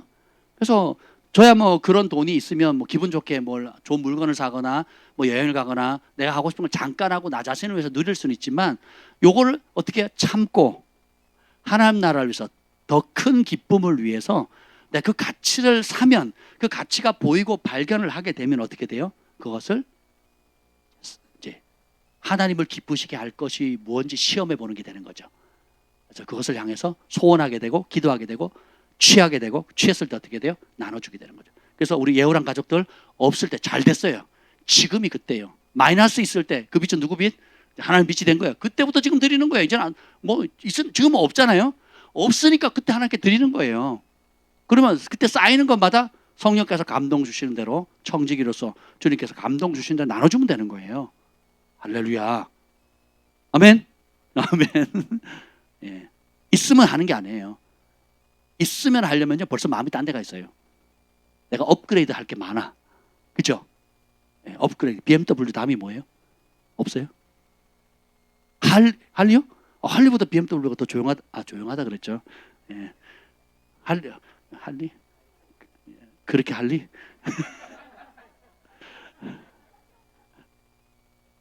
할 일 없는 사람은 그렇게 하는 거고요. 우리는 많은 사람 옳은 대로 인도할 사명을 받았잖아요. 내가 좀 아끼면, 내가 좀 손해보면, 손해보는 게 아니죠 사실. 영혼은 썩어질 것에, 육체를 위해서 심으면 썩어질 것이고 성령을 위해서 심으면 영생을 거둔다 그랬잖아요. 우리가 가치를 발견해 쓰는 가는 거죠. 우리도 어렵지만 그냥 내가 마지못해 한다, 생색내기 한다가 아니고 진짜 가치를 발견한 거예요. 진짜 돈 벌 목적, 진짜 돈 쓸 목적, 진짜 사람을 살리고 많은 사람들 올리게 돼서 우리 예수 그리스도의 심판대 앞에 그날이 가장 두려운 날이 아니라 그날이 가장 영광스러운 날로 만드는 거예요. 그걸 요한 1서에 보면 뭐라고 나오는지 아세요? 온전한 사랑은 두려움을 내어 쫓나니 하면서 뭐라 그러냐면, 사랑하면 심판날의 기쁨으로 맞이할 수 있대요. 사랑하지 않는 사람은, 사랑하는 법을 못 배운 사람은 그리스도의 심판날이 가장 두려운 날이 될 것이고, 이 땅 살아가는 동안에 내가 많든 적든 할 것 없이 사랑하면서 섬기는 삶이 목적인 사람은 그리스도의 심판날이 가장 영광스러운 날로 담대하게 쓰게 됩니다. 이게 복음이에요, 복음. 히브리서 4장 13절에 보면 12절 13절 하나님의 말씀은 살았고 좌우의 날선 어떤 것보다 이래서 홍과 영과 간절을 쪼개고 한 다음 그 다음 구절이 뭔지 아세요? 우리의 결산을 받으실 이의 눈앞에 만물이 벌거벗은 같이 드러나리라. 주님이 뭐예요? 우리의 결산을 받는데요. 그 앞구절이 뭐예요? 하나님의 말씀은 이렇게 나옵니다. 우리의 결산을 받는 심판의 기준이 뭐예요? 하나님의 말씀이에요. 하나님의 말씀에 오르면 옳고 하나님 말씀에 그르면 그른 거예요. 자기 소견이 중요한 게 아닙니다. 내 소원이 중요한 게 아니에요. 내 감정이 중요한 게 아닙니다. 내 경험이 중요한 게 아니에요. 하나님의 말씀은 살았고 운동력이 있어서 좌우의 날선 어떤 것보다 예리해서 가르는데 뭐예요? 영의 생각, 혼의 생각, 몸의 생각을 다 갈라버려요. 영, 혼, 관절과 골수는 몸이잖아요. 그러니까 영, 혼, 이게 영적인 거, 하나님을 기쁘시게 하는 영적인 생각인지 인간적인 혼적인 생각인지 육체의 본능을 따라 생각인지를 탁탁 가르는 게 뭐예요? 하나님 말씀이거든요. 그리고 하나님의 선하고 기뻐하는 뜻인지 아닌지 선악간에 구별하는 기준점이 된다 그랬거든요. 하나님의 말씀이 들어가야 분별이 생겨요. 그 이제는 다 본능이에요, 본능. 그럴싸한 자기 이야기들이에요. 그럴싸한 자기들이에요. 그거는 그리스도 심판 앞에 못 씁니다. 이것도 믿음이에요. 믿으시면 믿는 대로 행동을 하는 거예요. 그래서 우리가 이 믿기 때문에 기꺼이 십자가를 지는 거예요. 믿기 때문에 기꺼이 내 자가 죽는 겁니다. 믿기 때문에 내 안에 더 이상 내가 사는 것이 아니고 하나님의 아들의 영이 살고 계시다는 그 믿음을 날마다 발휘하면서 하는 거예요. 써먹는 사람이 임자입니다. 아무리 배우고 들어도 믿음을 발휘하지 않으면, 아무리 전도해야겠다는 욕구가 있어도 내가 김밥이든지 음료수를 사들고 사람들을 찾아가서 내가 전도하는 믿음을 발휘하지 않으면 그 믿음은 죽은 겁니다. 아무리 내 마음이 가슴이 뜨겁고 눈물이 막 줄줄줄 흘러도 내가 그 감동을 가지고 삶의 현장에 부딪혀서 사랑하고 섬기고 용서하고 과거를 지우고 하나님께 주시는 그 감동을 따라서 믿음을 발휘해서 열매를 맺는, 회개에 합당한 열매를 맺는 자리까지 가야 여러분의 믿음은 결과를 얻게 되는 겁니다. 그래서 참 믿음의 결국이 뭐예요? 믿음의 결국은 영혼의 구원함이라. 그래서 우리 믿음은 굉장히 실질적인 거예요. 사변적으로 그냥 서류에 사인하는 게 아닙니다. 서류에 사인해서 동의하는 게 아니에요. 그러니까 믿는 대로 말하고 말한 대로 행동하는 겁니다. 그래서 각각 선악간에 그 몸으로 행한 대로 심판을 받으리라. 여러분 몸이 어디가 있는가 한번 보세요. 여러분 주머니가 어디 가는가 한번 보세요. 여러분의 재정, 지갑이 어디에 가 있는가 한번 보세요. 여러분의 시간이 어디에 가 있는가 한번 보세요. 제일 중요한 거, 여러분이 남들이 보지 않을 때 또 내가 안팎에 영적으로나 육체적으로나 한계치에 딱 이르렀을 때 어느 편에 서기로 선택하는가 잘 보십시오. 그게 더 중요합니다. 한계치에 왔을 때 어느 편에 설 것인가 결단해야 돼요. 그럼 언제냐? 한계치가 오기 전에 지금 말씀을 들을 때 결단하시면 됩니다. 그때 어떻게 한다고요? 하나님 편에 서겠다. 죽으면 죽으리다. 우리는 무슨 전문가? 죽는 전문가예요. 그리스도와 함께 죽으면 그리스도와 함께 부활하고, 그리스도와 함께 죽기를 싫어하면 내 육의 본능이 살아서 한평생 죽기를 두려워하는 마귀의 종살이 하게 되는 거예요. 근데 우리 주 예수님께서 오신 이유가 뭐예요? 깨어 마귀의 올무에서 벗어나서 하나님께 사로잡힌 바 되게 한다는 거예요. 하나님께 사로잡힌 바 되기를 원하십니까? 그럼 뭘로 살아야 돼요? 믿음으로 살아야 돼요. 어떤 믿음? 내 안에 계신 그리스도, 내 안에 계신 예수님. 그러면 그 예수님이 말씀으로 역사하시잖아요. 그럼 그분의 말씀, 용서, 사랑, 축복, 헌신, 희생, 기타 거룩 여러 가지 아름다운 말씀으로 완전히 무장하셔야 됩니다. 우리 안동명 형제님 휴대폰에 보니까 전신갑주를 한 그 그림이 있더라고요. 구원의 투구, 의의 흉배, 믿음의 방패, 진리의 허리띠, 복음의 예비된 신발, 그리고 성령의 검, 하나님의 말씀. 딱 그걸 보시면서 계속 이렇게 기도하시는 것 같더라고요. 그렇죠? 이렇게 날마다 무장하셔야 됩니다. 그렇게 하셔야 돼요. 그리고 목표가 분명하셔야 돼요. 그러면 하루가 행복합니다. 고난을 받아도 되게 기뻐요. 제가 예수님의 이름 때문에 고난 받으니까 몸은 힘들고 기분은 뭐 내가 눈물은 나는데 하늘이 주신 위로를 받아요. 그리고 제가 그렇게 바둥바둥하고 노력하고 애써도 안 되는 길에 은총의 문이 열리는데 만남의 문, 재정의 문, 그다음 관계의 문들이 진짜 폭포수같이 열려요. 폭포수같이. 통과하고 나면 상상을 초월하는 길이 열려요. 요셉이 깜빵에 있다가 하루아침에 왕궁에 들어가잖아요. 다윗이 광야에 있다가 하루아침에 어떻게 돼요? 왕궁에 들어가죠. 우리 하나님 그러신 분이세요. 우리 하나님이 하나님께 인정받는 거. 어떤 상황에서 하나님을 선택하고 어떤 상황에서 하나님 편에 서는 거. 할렐루야. 우리 예빈이가 축사 받으니까 전혀 새로운 세계가 보이지. 내 안에 뭔가 내가 인식하지 못했던 많은 것들이 있었지. 이게 영의 세계가 열리면 그런 거거든요. 주변에 도와주잖아요. 더 심한 것도 알려줄 수 있는데 감당이 안 될 것 같아서 적절히 조절을 했다는 아름다운 후문이 있더라고요. 그러니까 우리가 내가 생각하는 나와 그리고 하나님께서 영의 눈을 열어줘서 영적 세계를 일부만 따라 일부 찔끔 봐도 우리의 수준이 딱 드러나거든요. 근데 나는 안 그런 척 교회에서는 칭찬받고 막 하니까 내가 그런 사람인 것처럼 착각하면 안 된다는 거예요. 그래서 우리는 죽는 날까지 겸손해야 되고 십자가 그 그늘 아래 내 소망이 있습니다. 다른 것이 없어요. 오늘 처음 찬양 부를 때 2003년도 캐나다 갔을 때 일이 떠오르더라고요. 하나님은 너를 지키시는 분 하는 이 찬송을 그 조준모 교수님이 지었잖아요. 그 아들 요엘이에게 맞나요? 지은 곡인데 이 아이들을 우리 주한이 경환이가 어렸을 때 이 불렀던 밤에 잘 때마다 제가 그 노래를 불러줬어요. 같이 불렀어요. 근데 그 가사 중에 특별히 제가 제 인생을 좀 뭐랄까 크게 흔들었던 말씀이 있어요. 이 말씀으로 오늘 말씀 마무리하려고 합니다. 여기 보면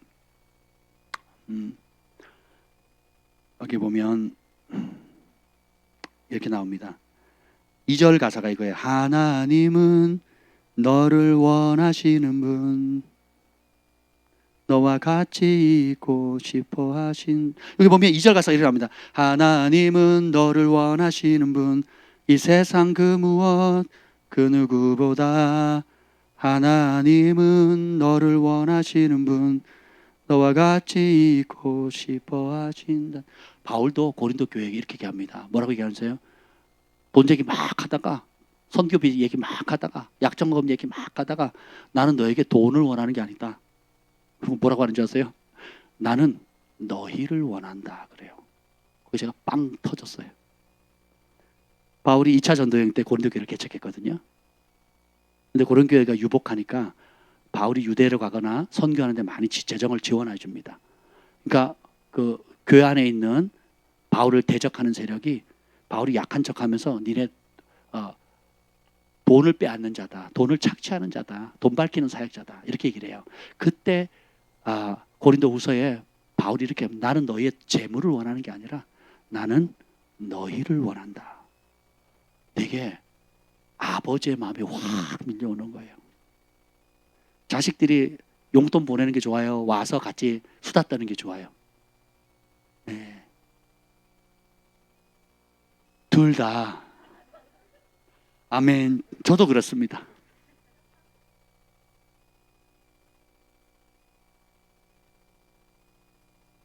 이 찬송을 볼 때 하나님은 너를 만드신 분, 너를 가장 많이 알고 계시며, 우리가 원하는 찬양이에요. 너를 가장 깊이 이해하신단다. 이해받기를 원하잖아요. 예, 그리고 자꾸 받으려고요. 나를 지켜주기를 원하고, 나를 포기하지 않기를 원하시고, 그리고 나를 향한 끝없는 자비와 성실하심으로 끝없이 사랑하는 이런 것만 원하다가 2절 가사가 뭐예요? 하나님은 너를 원하시는 분 하는데 무너진 거예요. 하나님은 내가 부르는 찬송이나 헌금이나 단순한 헌신을 원하시는 것이 아니라 나의 존재 자체를 원하세요. 이게 아비의 마음이다. 바울이 고린도 교회를 그 핍박 가운데 개척해놓고는 사람들이 원수가 조롱하고 이간질합니다. 어떻게 해요? 교회를 개척해놓고는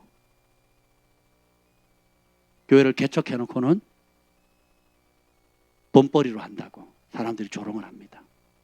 네, 바울이 편지를 쓰죠. 나는 너희의 재물을 원하는 게 아니라 너희 자신을 원한다. 그러면서 이게 너희가 이후에 그리스도 날에 하나님 앞에 나의 면류관이고 영광이고 자랑이 된다. 이렇게 얘기를 하거든요. 여러분이 지금 섬기는 알게 드러나게 감추게 섬기는 많은 영혼들 있죠. 그들이 결국은 주님 앞에 서게 되면 천국에 갔을 때 최고의 영광이 바로 여러분의 기도와 헌신과 전도와 희생과 중보를 통해서 천국 문에 들어오게 만든 그 영혼들입니다. 영혼들. 아멘. 그래서 옆에 분에게 인사하면서 당신이 나의 면류관입니다. 당신이 나의 자랑입니다. 준비되시면 반주 좀 해주세요.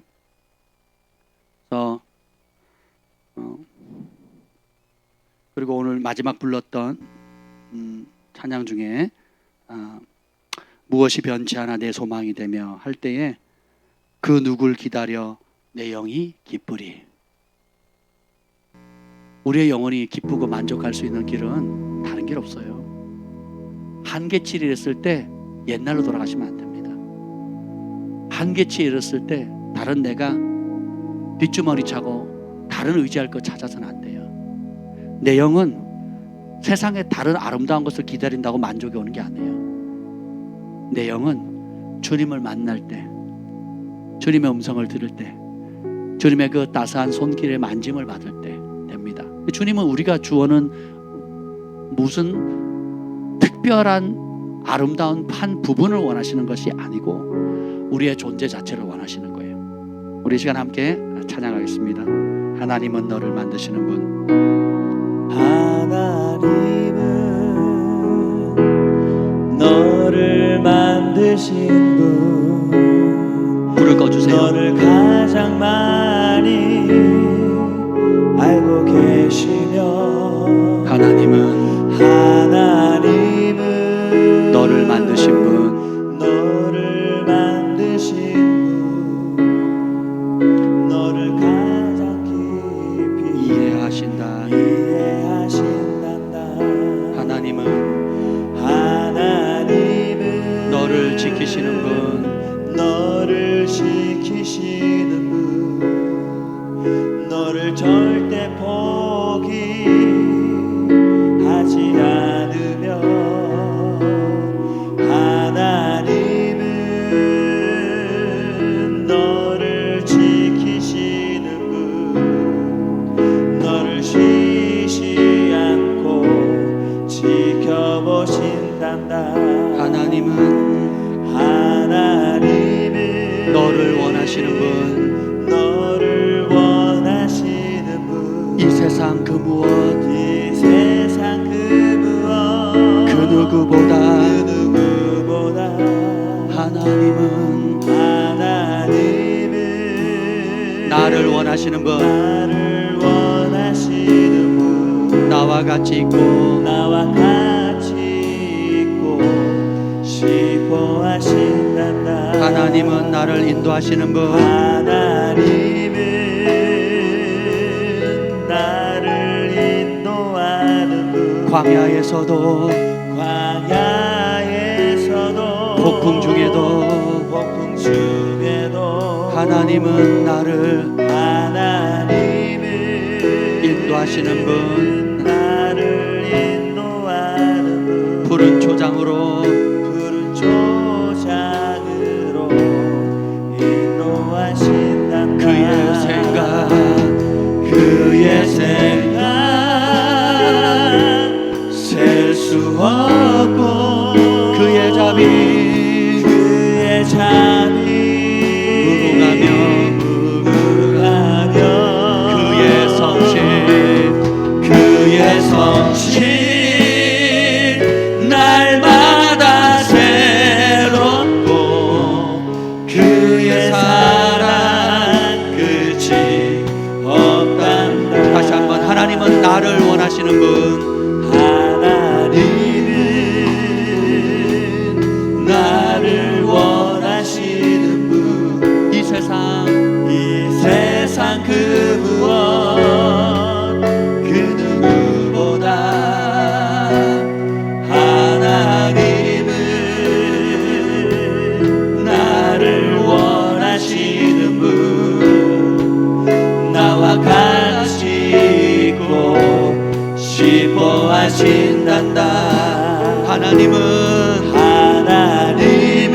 나를 인도하는 분, 나를 인도하는 분, 광야에서도 폭풍 중에도 하나님은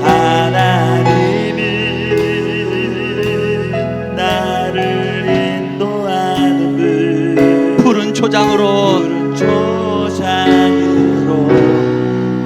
인도하신단다. 그의 생각 셀 수 없고 그의 자비 무궁하며 그의 성실 날마다 새롭고 그의 사랑 끝이 없단다. 그의 생각 셀 수 없고 그의 자비 무궁하며 그의 성실 날마다 새롭고 그의 사랑 끝이 없단다. 예수님께서 우리처럼 시험을 받아 고난을 당하셨기 때문에 시험 받는 우리를 능히 도우실 수 있으십니다. 성경 그렇게 약속하고 있어요. 내가 시험 받았다. 나도 고난을 아는 자다. 그래서 고난 받는 너희 내가 능히 도와주리라. 하나님 우리를 인도하시는 분이세요. 푸른 초장뿐만 아니라 광야에서도 폭풍 가운데서도 그런 과정 가운데 주님께서 원하시는 것은 단 한 가지입니다. 이 세상 그 무엇 그 누구보다 나는 너를 원한단다. 네가 주는 무엇도 아름답지만 나는 너의 존재 자체를 원한단다. 너는 내 것이란다. 내가 너에게 전부이듯이, 내가 널 위해 나의 전부를 드렸듯이 나는 너의 전 존재를 원한단다. 우리 두 손을 높이 듭시다. 그리고 주의 이름을 우리 부르짖고 기도하겠습니다.